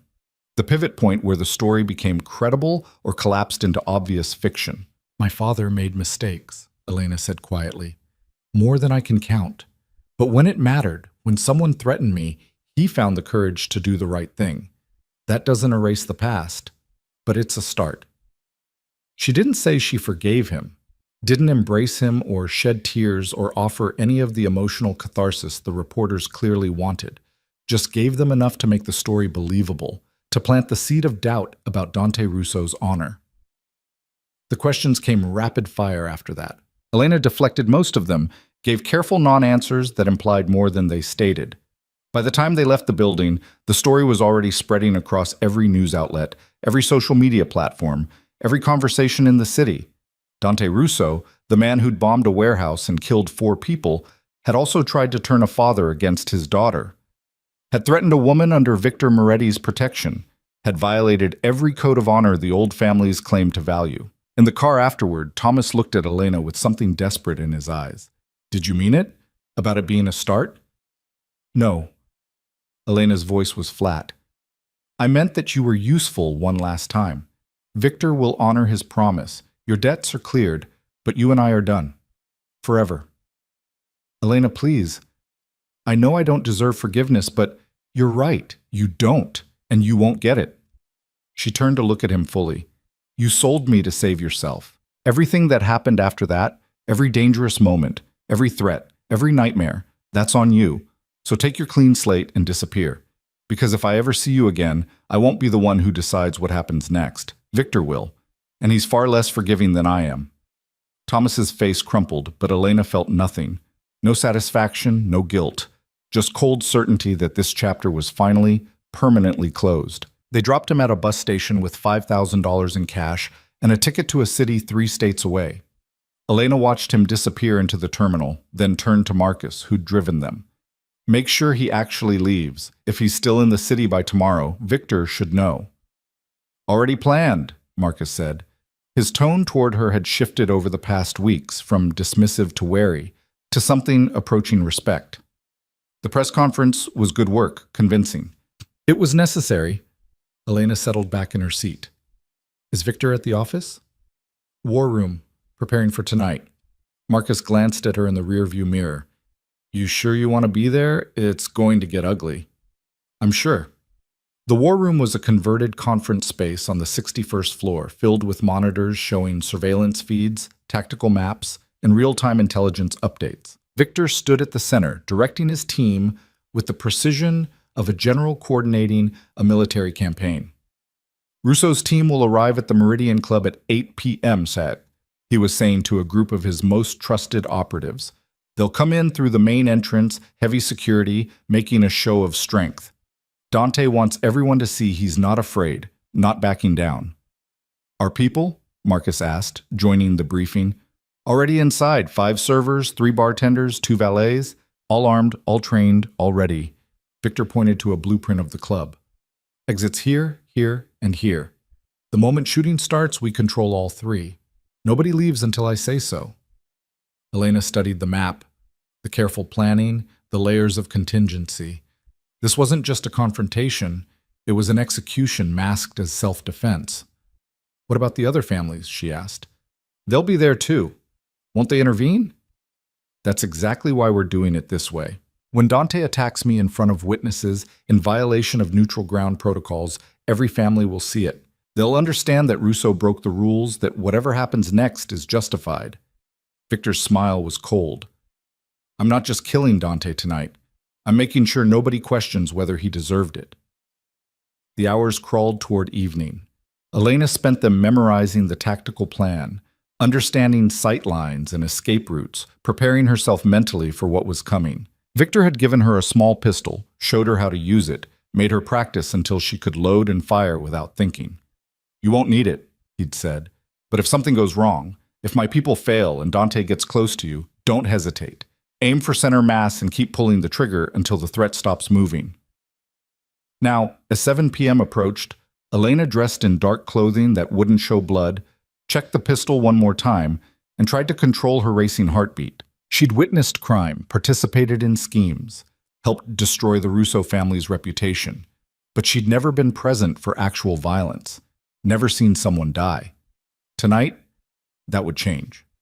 Victor knocked on her door at 7:30. He wore a black suit with a Kevlar vest underneath, visible when he moved. His expression was calm, focused, the look of a man about to do something he'd done many times before. Last chance, he said. You can stay here. Watch on the monitors. You'll see everything without the risk. I'm going. Elena picked up her jacket. I need to see this through. They rode to the Meridian Club in an armored convoy, 3 vehicles filled with Victor's most dangerous men. The club was in the financial district, occupying the ground floor of a historic building that had been carefully preserved while the city grew around it. Inside, the family heads were already gathering, old men in expensive suits drinking older whiskey, pretending tonight was just another meeting. But everyone knew better. The tension was thick enough to choke on. Elena entered beside Victor, feeling every eye in the room track their movement.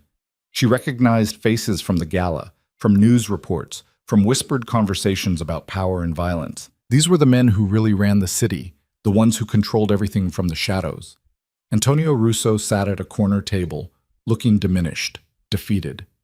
The environmental scandal had destroyed him. His political connections had evaporated. His business partners had fled. He was here tonight as a formality, a ghost of former power. But Dante stood near the bar, surrounded by 6 heavily armed men, looking anything but defeated. His eyes locked on Elena the moment she entered, filled with pure hatred. Victor guided her to a table near the back, positioned so they had clear sight lines to every exit. Marcus and 4 others took positions around them, a human shield disguised as casual proximity. The room fell silent as the head of the Calabrian family, Don Salvatore, stood to speak. He was 80 years old, a relic from an earlier era, but his voice still carried absolute authority. We gather tonight to discuss the future, he said. Recent events have created instability. The Russo family faces serious legal challenges. Victor Moretti has expanded aggressively. Both situations require conversation, careful negotiation, respect for our traditions. Traditions. Dante's voice cut through the room, sharp and bitter. You want to talk about traditions? Victor Moretti has destroyed my family using lies and manipulation. He's turned the media against us, bribed officials, orchestrated a campaign of destruction that violates every code we're supposed to honor. Your family destroyed itself, Victor replied calmly. You dumped poison into the harbor, killed 4 of my people in retaliation for being exposed. Those aren't my sins, Dante. They're yours. You leaked confidential information, used dirty tactics. I revealed the truth. There's a difference. Victor stood slowly, deliberately. You want to talk about violations? You kidnapped someone under my protection, threatened her, thought you could intimidate me through her. That's not just a violation of codes. That's a declaration of war. The room went deathly quiet. Every person present understood what was happening. This wasn't negotiation anymore. This was the final confrontation, playing out before witnesses who would carry the story forward. I should have killed her when I had the chance, Dante spat. Should have put a bullet in her head and dumped her body where you'd find it. Made you understand what real loss feels like. Elena felt Victor tense beside her, felt the room collectively hold its breath. Dante had just confessed to kidnapping in front of every major family head, had admitted to planning murder, had violated every pretense of honor or restraint. But you didn't, Elena heard herself say. Her voice was steady, cutting through the tension. Because you're a coward who hides behind threats he doesn't have the courage to follow through on. Dante's face went purple with rage. You think you're untouchable? Think Moretti's protection makes you safe? I think I've destroyed you without laying a finger on you. I think you're standing here, surrounded by people who used to respect your family, and all they see now is a desperate man who lost everything because he underestimated a woman. Elena stood, met his gaze across the room. You grabbed me off the street thinking I was weak. Instead, I became the reason your empire burned. How does that feel, Dante? The insult was calculated, designed to push him past reason. Victor had warned her this might be necessary, that Dante needed to be the aggressor, needed to make the first move in front of witnesses. It worked. Dante's hand went to his jacket. The movement was fast, practiced, the draw of someone who'd done this before. But Victor's men were faster. Gunfire erupted. Elena dove behind the table as chaos exploded around her. The sound was deafening, impossible, like the world tearing apart. Glass shattered, wood splintered, someone screamed. The air filled with the acrid smell of gunpowder and something else, something metallic and terrible. Blood. Victor was beside her, his body shielding hers, his own weapon drawn and firing with mechanical precision. Marcus and the others had formed a wall of bodies, returning fire at Dante's men with devastating efficiency.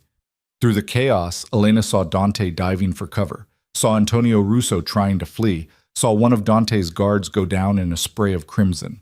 The other family heads had scattered, hiding behind tables and bars, witnesses to the carnage, but not participants. "Stay down!" Victor shouted at her, then rose and fired 3 shots in rapid succession. One of Dante's men dropped, clutching his throat. The firefight lasted maybe 30 seconds, though it felt like hours.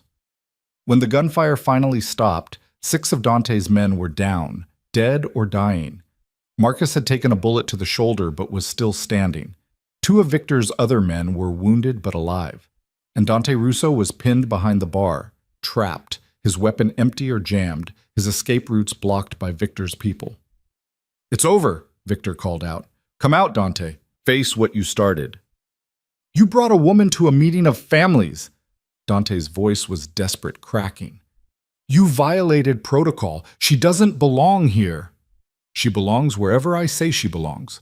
And unlike you, she didn't start shooting." Victor moved forward, his weapon trained on the bar. "You drew first, you fired first. Everyone here saw it. You violated neutral ground, broke the treaty, gave me every justification I need." Don Salvatore's voice rang out from behind an overturned table. "Victor is correct. Dante Russo initiated violence on neutral ground. Whatever happens next is his responsibility." It was a death sentence delivered in formal language. Permission granted. Witnesses assembled. Elena watched as Victor approached the bar, watched Dante emerge with his hands raised, weapon discarded, face twisted with hate and fear, and the understanding that he'd lost everything. "You destroyed my family," Dante said. "You destroyed your family. I just made sure everyone knew about it." Victor's voice was cold, final. "This is what happens when you threaten what's mine. When you cross lines that shouldn't be crossed. You wanted war, Dante. You got it, and you lost." The shot was almost anticlimactic, a single bullet, center mass, professionally placed. Dante stumbled backward, hit the bar, slid to the floor. His eyes were wide, shocked, like he'd never really believed it would end this way.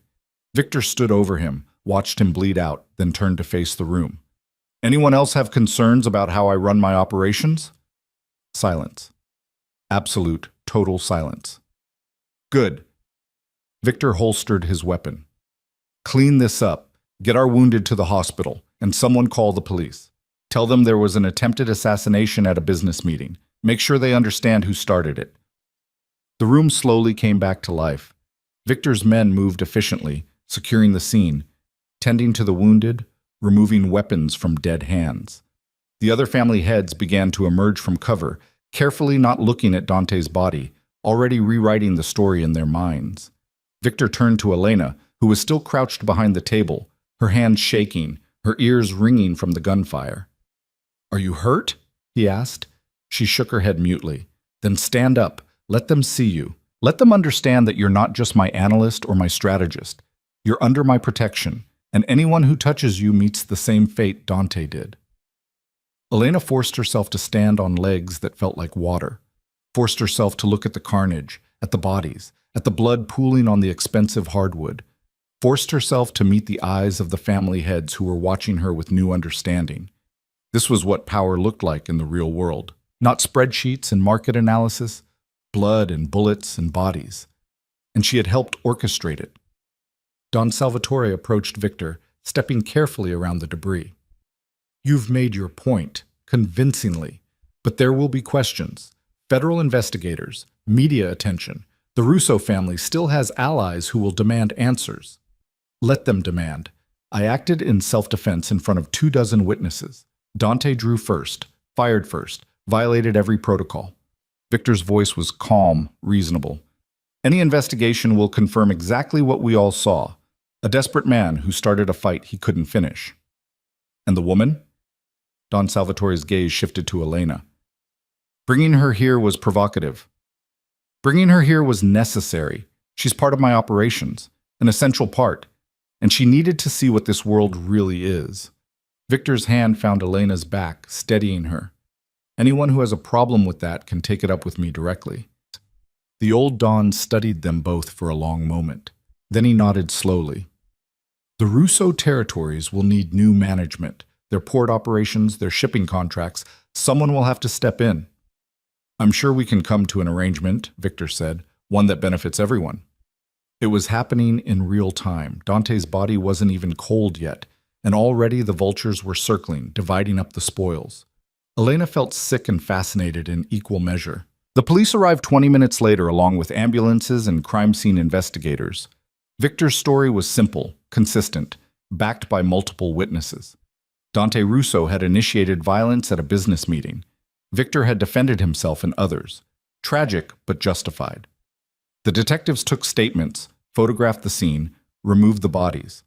By midnight, they were done, their investigation already leaning toward the conclusion Victor had crafted for them. Elena sat in Victor's office afterward, a glass of whiskey she hadn't touched on the table in front of her. Her hands had finally stopped shaking, but the images kept replaying in her mind. The gunfire. The blood. Dante's shocked expression as he realized he was dying. "You killed him," she said quietly. "Yes. In front of everyone. That was the point. To make sure everyone understood what happens when someone threatens my operation, threatens you." Victor poured himself a drink, downed it in one swallow. "How are you feeling?" "I don't know. Numb? Horrified? Relieved?" Elena finally looked at him. "I helped cause this. My actions, my words to Dante at the gala, they pushed him to this." "No. Dante's arrogance and desperation pushed him to this. You were just the catalyst. If it hadn't been you, it would have been something else." Victor sat across from her. "This was inevitable from the moment he decided to expand into my territory. Tonight just ended it faster than it might have otherwise. 4 of your people died in that warehouse. 6 of Dante's men died tonight. That's 10 people dead because of a business dispute. That's 10 people dead because Dante Russo refused to accept that there are consequences for crossing certain lines." Victor's voice hardened. "Don't mistake what happened tonight for senseless violence, Elena. It was necessary, surgical. It ended a threat and established clear boundaries for everyone else watching. Sometimes violence is the only language that works." Elena understood the logic, accepted it even. But accepting it intellectually and processing it emotionally were different things. "I thought I was ready for this," she said. "Thought I understood what this world was. But seeing it, being there when it happened, that's different than imagining it." "Yes, it is." Victor's expression softened slightly. "The first time is always the hardest. The first time you see someone die because of decisions you helped make. But it gets easier. Not because you stop caring, but because you understand that it's necessary, that the alternative is being the one on the floor instead of the one standing. Is that what you tell yourself? That it's them or you? It's not what I tell myself. It's reality. This world has simple rules, Elena. You protect what's yours. You punish threats decisively. You never show weakness. Follow those rules and you survive. Break them and you end up like Dante Russo. Elena stood, walked to the window, looked out at the city that seemed so peaceful from this height. Somewhere down there, families were grieving. Police were filing reports. News outlets were crafting headlines. And she was standing in a penthouse office, complicit in murder, trying to reconcile who she'd been with, who she was becoming. "I'm not sorry he's dead," she said finally. "That's what scares me. I should feel guilty, horrified. But all I feel is relief that the threat is gone, that he can't hurt me or you or anyone else. Does that make me a monster?" "It makes you a survivor. Someone who understands that morality is a luxury and survival is a necessity." Victor joined her at the window. "You've changed, Elena. In 3 months, you've gone from a desperate girl watching her father beg for his life to a woman who can stand in a room where 10 men died and feel relief instead of horror. That's not weakness. That's evolution." "Is that what you did? Evolved?"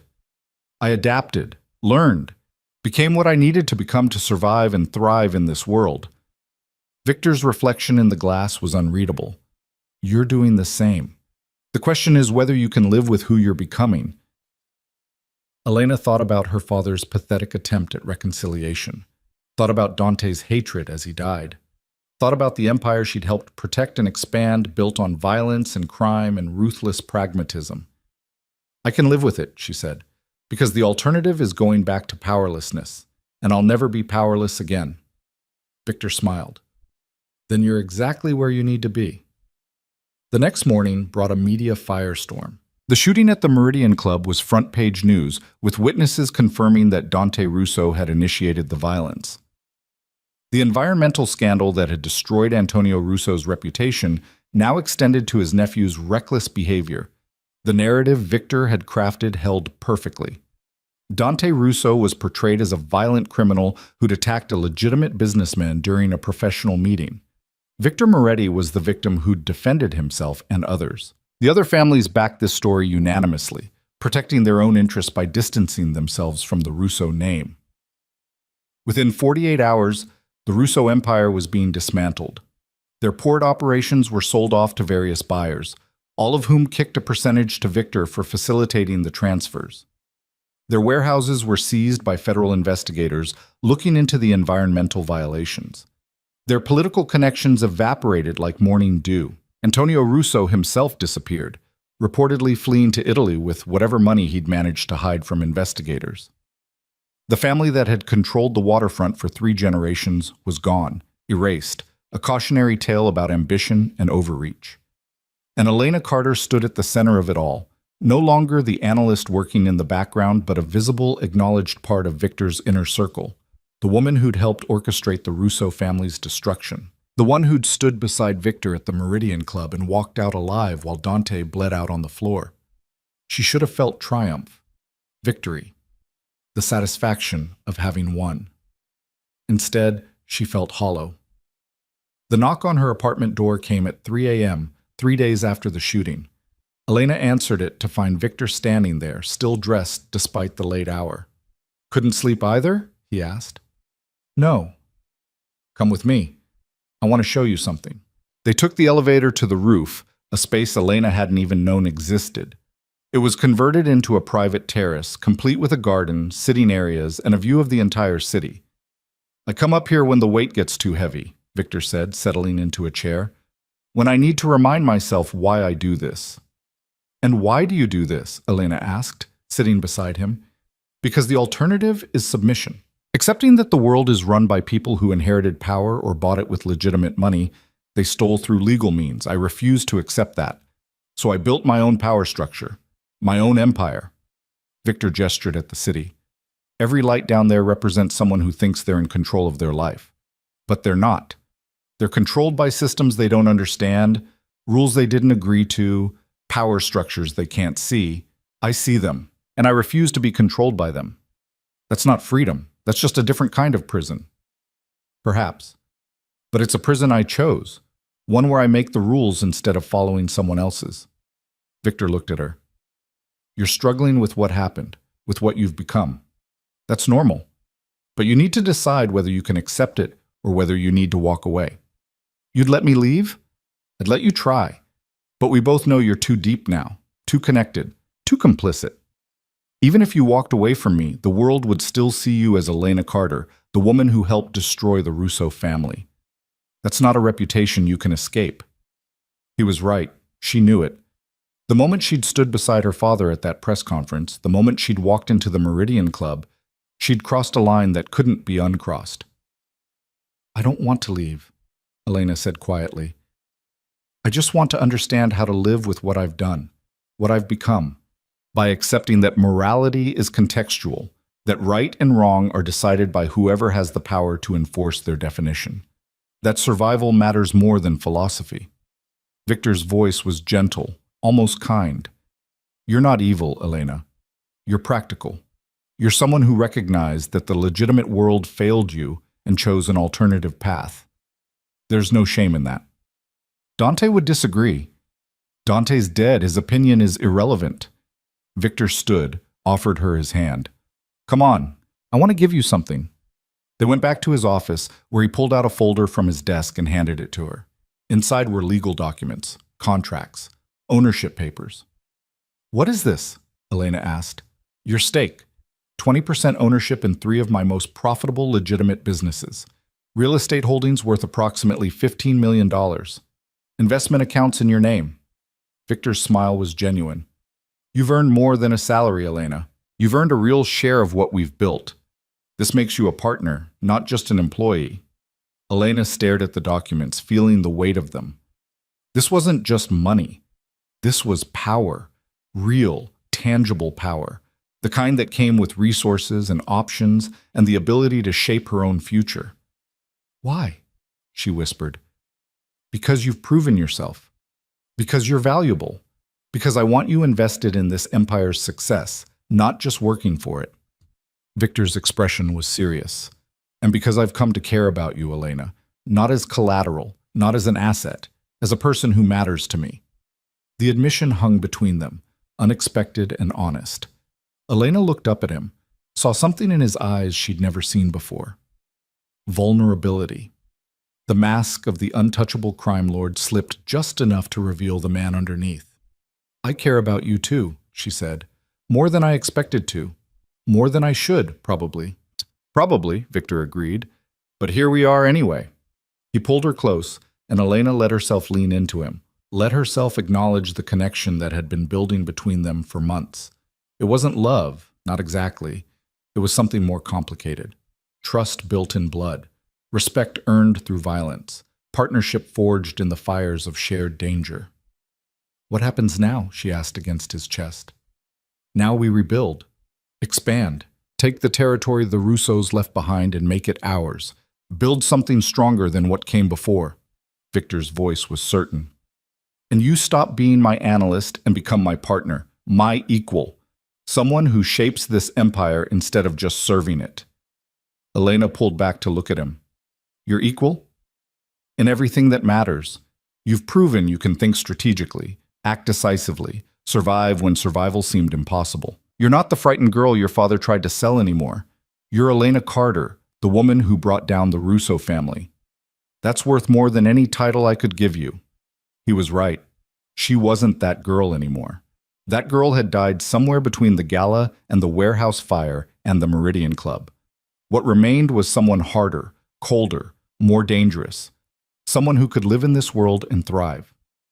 Then let's build something worth the cost, Elena said. Something that makes all of this mean something.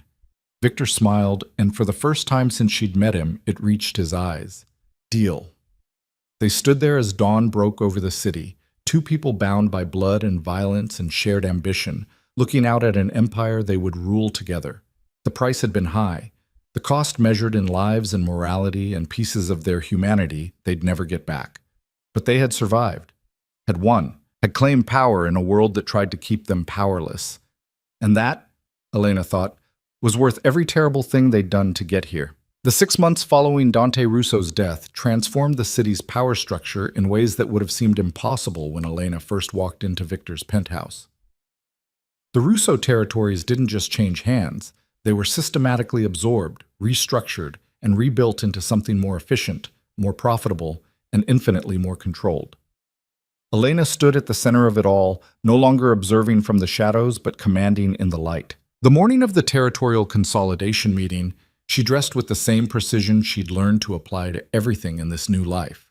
A charcoal suit tailored to perfection, hair pulled back in a severe style that emphasized the sharp angles of her face, minimal jewelry except for a platinum watch that cost more than her childhood home. She looked like power incarnate, and that was exactly the point. Marcus met her in the hallway outside Victor's office, his shoulder fully healed from the bullet he'd taken at the Meridian Club. His expression had shifted from grudging respect to something approaching genuine partnership over the past months. "They're all here," he said. "The Port Authority representatives, the shipping company executives, 3 family heads who want to negotiate access to the new infrastructure. Victor's already working them, but he wants you to handle the financial negotiations." "And the resistance?" 2 holdouts, old guard types who think a woman shouldn't be at the table, let alone running the numbers. Marcus's smile was grim. "Should be entertaining watching you change their minds." The conference room was filled with men who'd spent decades building empires of their own, men who'd seen Victor Moretti rise from nothing and had learned to respect his power if not necessarily like it. But as Elena entered behind Victor, she saw their expressions shift, calculation replacing assumption as they reassessed what her presence meant. "Gentlemen," Victor said, taking his seat at the head of the table, "thank you for coming. I believe you all know Elena Carter, my partner and head of strategic operations." Partner. Not assistant, not analyst. Partner. The word landed like a stone in still water, ripples spreading through the room. One of the older men, a Port Authority director named Robert Chen, cleared his throat. "Mr. Moretti, with all due respect, these negotiations involve complex maritime law and international trade regulations. Perhaps Ms. Carter would be more comfortable." "Ms. Carter holds a degree in international business and economics, has spent the last 6 months restructuring 3 major shipping operations, and understands maritime law better than most of your legal team," Victor interrupted smoothly. "She'll be leading today's discussions. I'm just here to make sure everyone plays nice." Elena took her seat, opened her laptop, and pulled up the presentation she'd spent 2 weeks perfecting. "Let's start with the current state of port operations. As you all know, the Russo family's environmental violations resulted in the suspension of 17 shipping contracts and the seizure of 4 major warehouses. This has created a vacuum in cargo handling capacity that's currently costing the city approximately $2 million per day in delayed shipments and rerouted traffic." She clicked to the next slide, showing a detailed breakdown of costs and inefficiencies. "What I'm proposing is a restructured consortium. Victor's organization will acquire the seized Russo properties at fair market value, invest $20 million in environmental remediation and upgraded facilities, and create a new management structure that brings all major shipping operations under a single, coordinated system." "That's essentially a monopoly," Chen protested. "It's vertical integration," Elena corrected, "and it's legal, provided we maintain transparent pricing and allow competitive access to all qualified carriers, which we will. Because a monopoly draws federal attention, and none of us want that."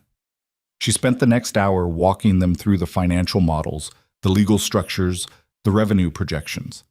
Every question was anticipated, every objection addressed before it could fully form. She'd learned from Victor that power in these rooms came from knowing more than everyone else and making sure they knew you knew it. By the time she finished, even Chen was nodding slowly, his earlier skepticism replaced by grudging acknowledgement that the numbers worked, that the structure was sound, that this young woman who'd appeared from nowhere had built something impressive. "The consortium contracts are ready for signature," Elena concluded. "Each of you will receive the agreed-upon access rights, pricing guarantees, and profit participation. In exchange, you'll support the environmental remediation efforts and publicly back the new management structure." Questions? Silence. Then one of the family heads, a younger man named Vincent Delgado, who'd taken over his father's operations 2 years prior, spoke up. "I have one question, Ms. Carter. Not about the business structure, but about you. His voice wasn't hostile, just curious. 6 months ago, you were unknown. Now you're restructuring the city's entire shipping infrastructure. How does someone make that leap? Elena met his gaze steadily. By being willing to do what others won't. By seeing opportunities where others see obstacles. And by understanding that power isn't given, it's taken by those brave enough to reach for it. Delgado smiled. Fair enough. I'm in. One by one, the others agreed. Contracts were signed, hands were shaken, and by the time the meeting ended, Elena had successfully orchestrated the largest consolidation of shipping operations in the city's history. As the room emptied, Victor hung back, waiting until they were alone. You've become very good at this, he said. I had a good teacher. I taught you strategy, the rest. The confidence, the presence, the ability to make men twice your age defer to your expertise, that's all you. Victor moved closer. You've exceeded every expectation I had when I first met you. You mean when my father tried to sell me to pay his debts? Even then I saw potential. But potential and actualization are different things. You've become actualized, Elena, fully realized in a way most people never achieve. She thought about the girl she'd been 7 months ago, standing in that rotting house, watching her father kneel and beg. That girl had been powerless, trapped, defined entirely by other people's failures. The woman she'd become had agency, influence, the ability to reshape reality through force of will and strategic brilliance. There's still resistance, Elena said. Not everyone is comfortable with how quickly things have changed, how much power we've consolidated. Let them be uncomfortable. Discomfort keeps people cautious, respectful. Victor walked to the window, the city spread beneath them like a game board. But you're right that we need to be careful. Success attracts attention, and too much attention attracts federal investigations. We need to start legitimizing the operation, making it cleaner, more defensible. I've been working on that. Elena pulled up another file on her laptop. I've identified 12 businesses we can divest, operations that are profitable but high risk from a legal perspective. If we sell them now, while the market's strong, we can reinvest the proceeds in legitimate ventures. Real estate development, technology investments, venture capital funds. Within 2 years, we could have 70% of our revenue coming from completely legal sources. Victor studied the proposal, his expression thoughtful. You're talking about fundamentally changing what we are. I'm talking about evolution. The old model, the one the Russos followed, the one your predecessors built, that's dying. Federal law enforcement is too sophisticated, surveillance too comprehensive, the risks too high. But if we transition now from a position of strength, we can build something sustainable, something that lasts beyond immediate profit, something legitimate, something powerful. Legitimacy is just a tool like everything else, but it's a useful tool. It opens doors that crime keeps closed. Elena closed the laptop. You taught me that power is about controlling what people need. Legal power is just as effective as illegal power, and it comes with far fewer bodies. The reference to bodies, to Dante Russo bleeding out on the Meridian Club floor, to the warehouse workers who died in the explosion, to the cost of their empire, hung between them. You've thought about this carefully, Victor said. I've thought about little else. We won, Victor. We destroyed the Russos, consolidated their territory, expanded our influence. But winning once isn't the same as building something permanent. If we want to actually rule this city, not just survive in it, we need to think long-term. Victor was quiet for a long moment, his gaze distant. Then he smiled. All right, show me the full proposal. If we're going to do this, we do it properly. Complete transformation, not half measures. Over the next 3 months, they executed Elena's vision with the same ruthless efficiency they'd applied to destroying the Russo family. High-risk operations were quietly sold off or shut down. Money was laundered one final time and then invested in legitimate ventures. Real estate portfolios were expanded. Technology startups were funded. A venture capital firm was established with Elena as a principal partner. The transformation wasn't without casualties. Some of Victor's longtime associates resisted the changes, uncomfortable with going legitimate, unwilling to give up the more violent aspects of the business. Those who couldn't adapt were paid off and pushed out. Those who actively resisted found themselves facing the same systematic destruction that had ended the Russos. Elena discovered she had a talent for this kind of corporate warfare. The skills she'd developed analyzing weaknesses in art fraud schemes translated perfectly to identifying vulnerabilities in business competitors. She could dismantle a rival company with the same precision she'd once used to expose forgeries, using market manipulation instead of violence, hostile takeovers instead of bullets. It was cleaner, more sustainable, and in its own way, just as ruthless. The invitation arrived on a Tuesday morning, delivered by courier in an envelope embossed with the seal of the mayor's office. Elena opened it in Victor's office, both of them reading the formal script together. The mayor of the city requests the pleasure of your company at the annual Civic Leadership Gala, honoring those who have contributed to the city's economic development and cultural enrichment. They're inviting us to the establishment's main event, Victor said, something like amusement in his voice. 6 months ago, they were investigating us. Now we're honored guests. That's what legitimacy buys. Access. Elena set down the invitation. We should go. Network with the politicians and business leaders. Show them we're part of the system now, not threatening it from outside. You've changed your position on being part of the system. I've learned that you can change the system more effectively from inside it. Revolution from within, as it were. Elena smiled. Besides, half the people at that gala built their fortunes the same way we built ours. They just had more time to clean up the origins. The gala was everything Elena expected. Excessive wealth masquerading as civic duty, political ambition dressed up as public service, power brokers making deals while pretending to discuss charity. She wore a deep emerald gown that had cost more than her college tuition, her hair styled in elegant waves, looking every inch the successful businesswoman rather than the criminal strategist. Victor moved through the crowd with practiced ease, shaking hands, making small talk, playing the role of reformed entrepreneur who'd put his questionable past behind him. And people believed it, or at least pretended to, because his money was as good as anyone else's, and his influence was increasingly necessary to get things done in the city. Elena found herself in conversation with the deputy mayor, a sharp-eyed woman named Patricia Morrison, who'd built her career on understanding where real power lived. Ms. Carter, Morrison said, I've been following your work with the Port Consortium. Impressive turnaround on what could have been an environmental and economic disaster. Thank you. It was a team effort, but I'm proud of what we've accomplished. I'm sure. Though I have to admit, I'm curious about your background. You seem to appear fully formed in Victor Moretti's organization. Not many people make that kind of entrance. It was a probe, carefully phrased, asking where Elena had come from and how she'd risen so quickly. The subtext was clear. Are you legitimate, or are you just better at hiding your origins? I grew up in this city, Elena said calmly.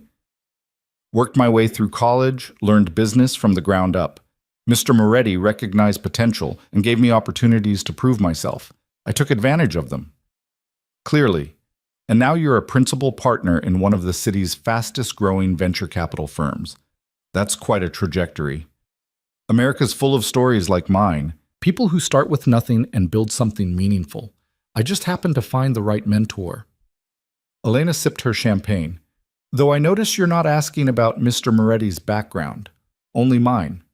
Morrison's smile sharpened. Mr. Moretti's background is well documented. Yours is more mysterious. That tends to make people like me curious. People like you being politicians who need to understand everyone's leverage points? People like me being public servants who want to know who's shaping our city's future? Morrison's voice lost its edge slightly, became more genuine. Look, Ms. Carter, I'm not trying to dig up dirt. I'm trying to understand if you're someone I can work with. Someone who understands that power comes with responsibility. Elena met her gaze. I understand that power without responsibility is tyranny, and responsibility without power is servitude. I'm interested in neither. I want to build things that last, that matter, that improve this city while also benefiting those who invest in it. If that aligns with your goals, then yes, we can work together. Morrison nodded slowly. I think we can. The city needs people who understand how things really work, who can navigate between the official structures and the unofficial ones. You seem to have that ability. I learned from necessity, and I'm still learning. Elena glanced across the room to where Victor was deep in conversation with a state senator. But I'm committed to being part of this city's future, not just profiting from it. Good. Because there are infrastructure projects coming down the pipeline that will need private investment and political support. People like you and Mr. Moretti could be very helpful in making them happen, and very profitable doing so. It was an invitation into the real machinery of power, the place where government contracts met private interests, where policy was shaped by people who understood that idealism was a luxury and pragmatism was a necessity. Elena had arrived. Later that night, back in Victor's penthouse, they stood at the windows overlooking the city, both of them still dressed in their formal wear, processing what the evening had meant. Morrison offered us a seat at the table, Elena said. Real political influence, not just economic power.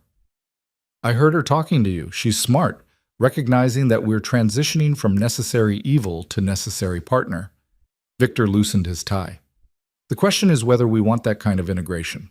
Once you're entangled with the political machine, it's hard to maintain independence. We're already entangled.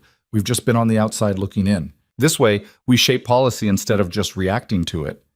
Elena turned to face him. Besides, independence is overrated. What matters is influence. The ability to protect what we've built and expand it in directions we choose. You sound like you're planning to run for office yourself someday. Maybe I will. Would that be so strange? We've already proven that legitimacy is just a matter of time and public relations. Why not take it all the way? Victor laughed, genuine and surprised. Elena Carter, crime boss turned politician. I'd pay to see that campaign. You wouldn't have to pay. You'd be my largest donor. Elena smiled, but her expression turned more serious. I'm not joking, Victor. Not entirely. 5 years from now, 10 years from now, I want to be someone who shapes this city's future. Not just someone who profits from it. That means real power, the kind that comes from political office and public legitimacy. And what about us? What about this? Victor gestured between them, indicating the partnership that had evolved into something deeper, more complex than either of them had initially intended. It was the question that had been hovering between them for months, unspoken but increasingly urgent. Their relationship had transcended the original arrangement. She was no longer collateral. He was no longer just her employer. They'd become genuine partners, equals in ambition and capability, if not yet in raw power. But there was more. The late nights working together, the shared danger that had forged unbreakable trust, the moments of vulnerability that had revealed the people beneath the masks. Somewhere along the way, professional partnership had deepened into something that looked remarkably like love, even if neither of them was quite ready to name it. What about us? Elena echoed. Victor moved closer, his expression more open than she'd ever seen it. I didn't bring you into this world to fall in love with you.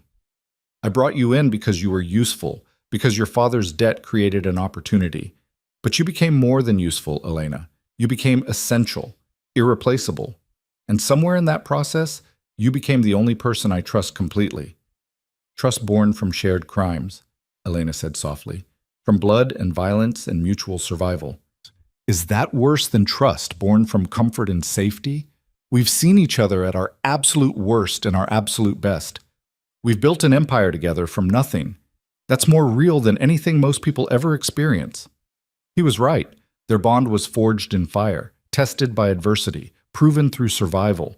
It was darker than conventional relationships, built on a foundation most people would consider monstrous. But it was also unbreakably strong precisely because of what they'd endured together. I'm going to ask you something, Victor said, his voice steady, but his eyes showing a hint of uncertainty. And I want you to be honest, even if the answer isn't what I hope for. All right, if I offered you freedom, real freedom, not the illusion of it, would you take it? If I dissolved our partnership, gave you enough money to start over anywhere, released you from any obligation or connection to me or this life, would you leave? Elena felt her heart constrict. It was a test, she realized. Not a cruel one, but a necessary one. Victor needed to know if she was here by choice or because she felt trapped by circumstances and complicity. She thought about what leaving would mean: escape from the danger, from the moral compromises, from the weight of shared violence. A chance to be someone completely different, to start fresh in a place where nobody knew about Dante Russo or the Meridian Club or the empire built on blood and strategy. But she also thought about what she'd built here, the power she wielded, the influence she commanded, the future she was shaping, the partnership with Victor that had become the most meaningful relationship in her life. The person she'd become, stronger, sharper, infinitely more capable than the girl who'd stood in that rotting house. "No," she said finally, "I wouldn't leave." "Because you feel obligated?" "Because I don't want to. Because everything I've become, everything I've built, is here. Because walking away would mean abandoning the only thing that's ever made me feel truly alive." Elena stepped closer to him. "And because I choose you, Victor. Not because I'm trapped, not because I'm afraid, but because I genuinely choose this partnership and everything that comes with it." The relief in his expression was subtle but unmistakable. Even knowing what it costs, what it will continue to cost, especially knowing that.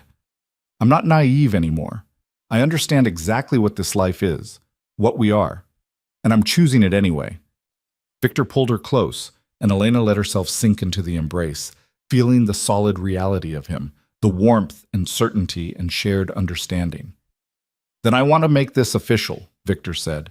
"Not as employer and employee, not as mentor and student, as true partners. Equal shares in everything we've built, equal voice in every decision, king and queen of this empire we've created." That's a significant power shift. It's recognition of reality. You've earned it 100 times over, and more than that, I want it. Want you beside me, not as a subordinate, but as an equal. Victor pulled back to look at her. "There's a contract on my desk. I had my lawyers draw it up last week. 50% ownership in everything, the businesses, the properties, the investments. Sign it, and we're genuine partners in every sense that matters." Elena felt something shift in her chest, a rush of emotion that was equal parts triumph and terror. True partnership meant true responsibility, true exposure to the risks and rewards, but it also meant validation, acknowledgement that she'd transcended her origins completely. "Show me the contract." They walked to his desk, and Victor pulled out a thick legal document. Elena read through it carefully, her business training kicking in even as her emotions churned. The terms were exactly as he'd described: complete equality, shared ownership, mutual decision-making authority. At the bottom was a space for her signature. "Once you sign this, there's no hierarchy between us," Victor said. "No boss and subordinate, no senior and junior partner. Just two people who built something extraordinary together and decided to share it equally." Elena picked up the pen, felt its weight in her hand. This was the final step, the completion of a transformation that had begun the day her father had offered her as payment for his debts. From collateral to asset to partner to equal. From powerless to powerful. From victim to architect of her own destiny. She signed her name in bold, decisive strokes. Victor signed below her, then pulled out another document. "And this," he said, "is something else entirely." Elena looked at the single page. It was brief, almost informal compared to the dense legal language of the partnership agreement. "A personal contract," Victor explained. "Not about business or money or power. About us. You and me, the people beneath the empire builders. I'm promising that I will never lie to you, never betray you, never put my interests above ours. And I'm asking you to promise the same." It was shockingly vulnerable. This man who commanded an empire with ruthless efficiency, offering her a contract that was essentially a declaration of trust and commitment. Not quite marriage, not quite a business arrangement, but something uniquely theirs. Elena read it again, felt tears prick at her eyes for the first time in months. This is terrifying. Love usually is, especially for people like us who've learned that trust is dangerous and vulnerability is weakness. Victor's voice was soft. "But I'm willing to be terrified with you if you're willing to be terrified with me." Elena signed the personal contract without hesitation, then watched Victor sign below her name. He pulled her into a kiss that was different from the ones before, deeper and more complete, a ceiling of promises that went beyond words or contracts. When they finally broke apart, both of them were smiling, genuine joy breaking through the careful control they usually maintained. "So what now?" Elena asked. "We run an empire together, build a legitimate dynasty, take over the city?" "All of that. And we do it as partners, as equals, as two people who started with nothing and refused to accept the world's limitations." Victor pulled her close again. You've come so far, Elena. From the girl whose father tried to sell her to the woman who rules beside me. Are you proud of who you've become? Elena thought about the question seriously, thought about the violence she'd witnessed, the crimes she'd helped orchestrate, the moral lines she'd crossed, thought about the power she now wielded, the future she was shaping, the empire she co-ruled. I'm proud of surviving, she said finally. Proud of refusing to break when breaking would have been easier.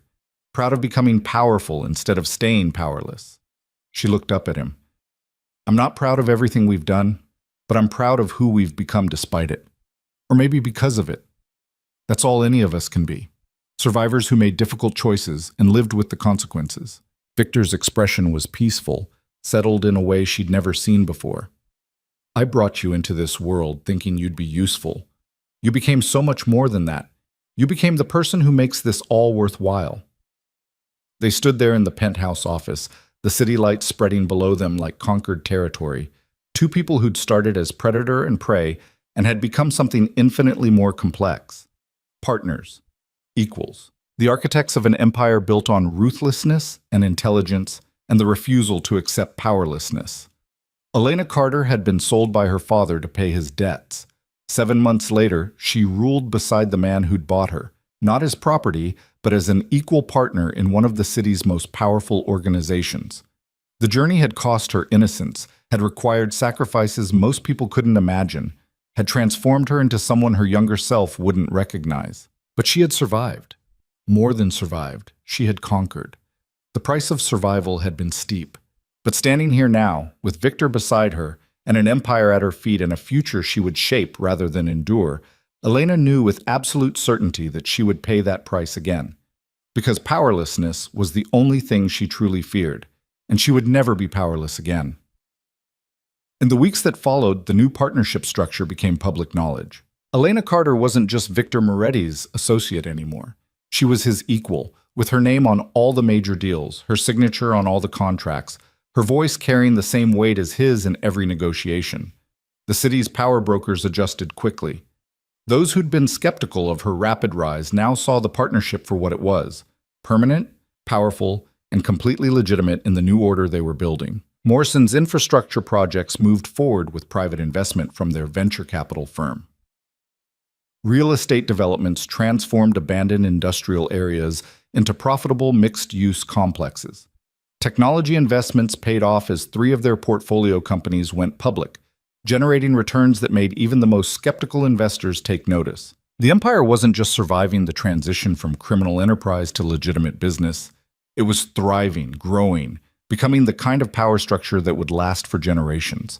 And at the center of it all stood Elena and Victor, partners in every sense that mattered, building something that transcended their individual ambitions. One evening, 6 months after signing the partnership agreement, Elena stood in the same penthouse where she'd first met Victor, looking out at a city that felt fundamentally different than it had when she'd arrived desperate and powerless.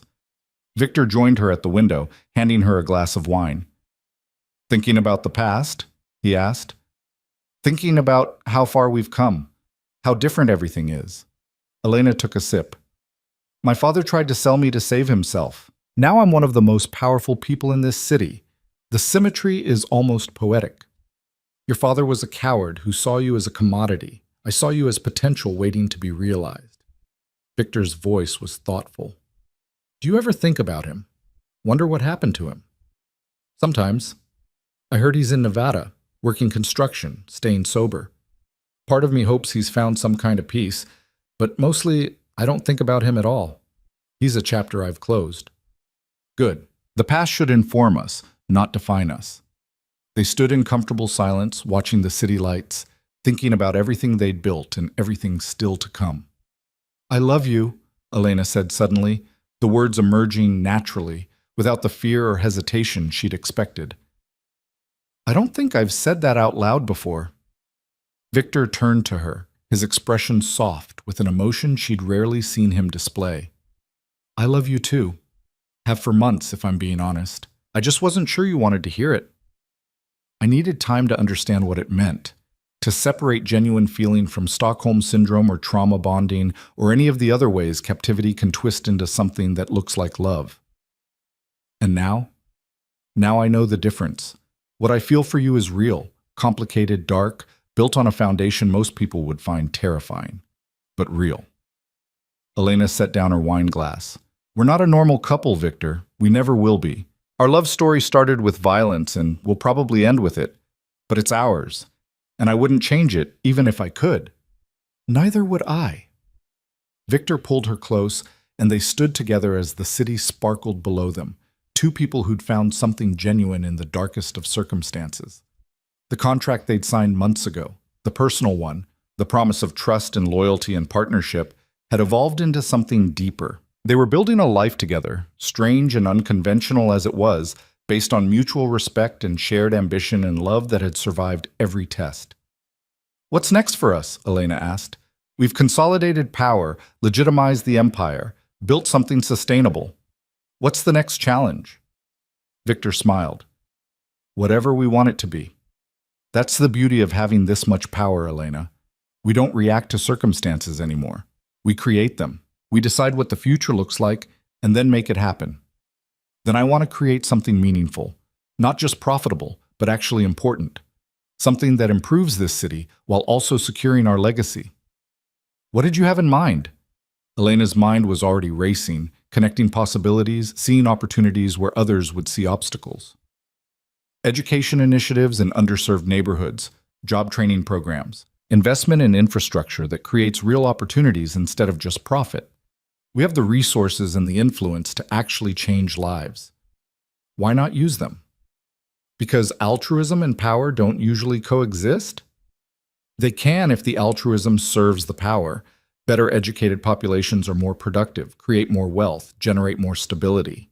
We'd be investing in the city's future while also ensuring that future is profitable for us. Elena's voice grew more animated. And it creates genuine legitimacy. Not the fake kind where we just buy politicians, but real respect from people who see us as builders rather than criminals. Victor listened, his expression thoughtful.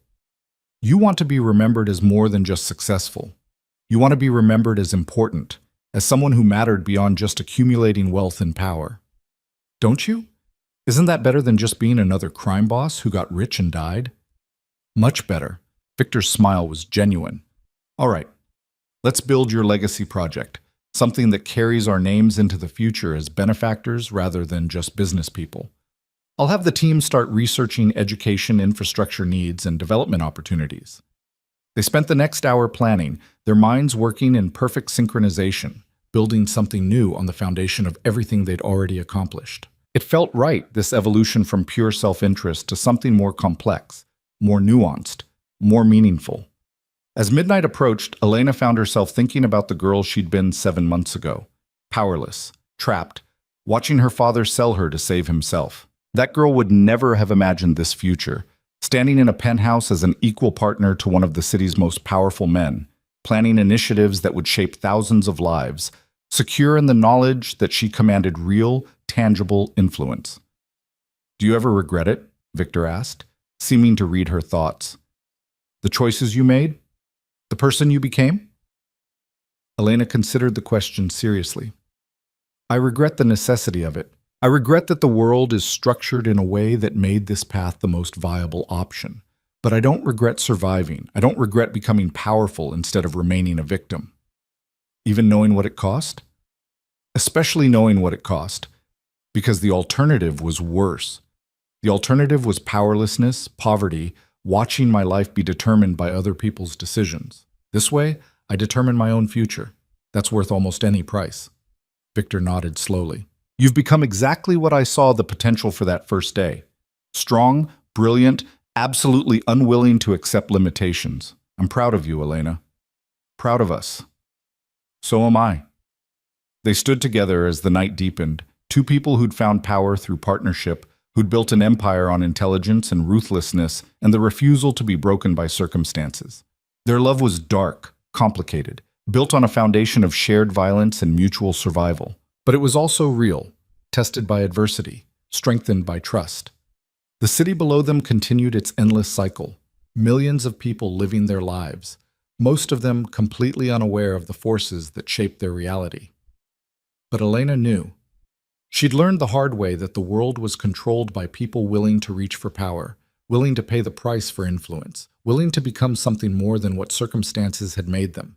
She'd reached for power and seized it, had paid the price and survived, had become something extraordinary through sheer force of will and strategic brilliance, from collateral to queen, from powerless to powerful, from victim to architect.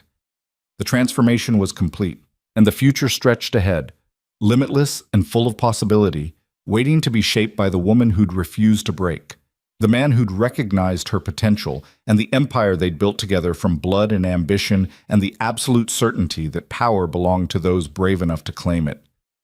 Elena Carter had been sold to save a coward's life. 7 months later, she ruled beside a king, no longer defined by what had been done to her but by what she'd chosen to become. The price of survival had been steep, the cost of power even steeper. But standing here now, with everything she'd ever wanted within her grasp, and the only man she'd ever loved beside her, Elena knew with perfect clarity that she would pay that price again and again.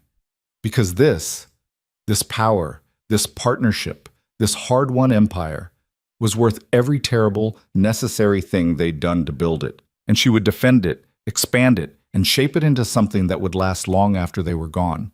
That was the promise she made to herself, to Victor, and to the city that had tried to break her and had instead forged her into something unbreakable. The girl who'd stood in that rotting house was dead. Long live the queen who'd risen from her ashes.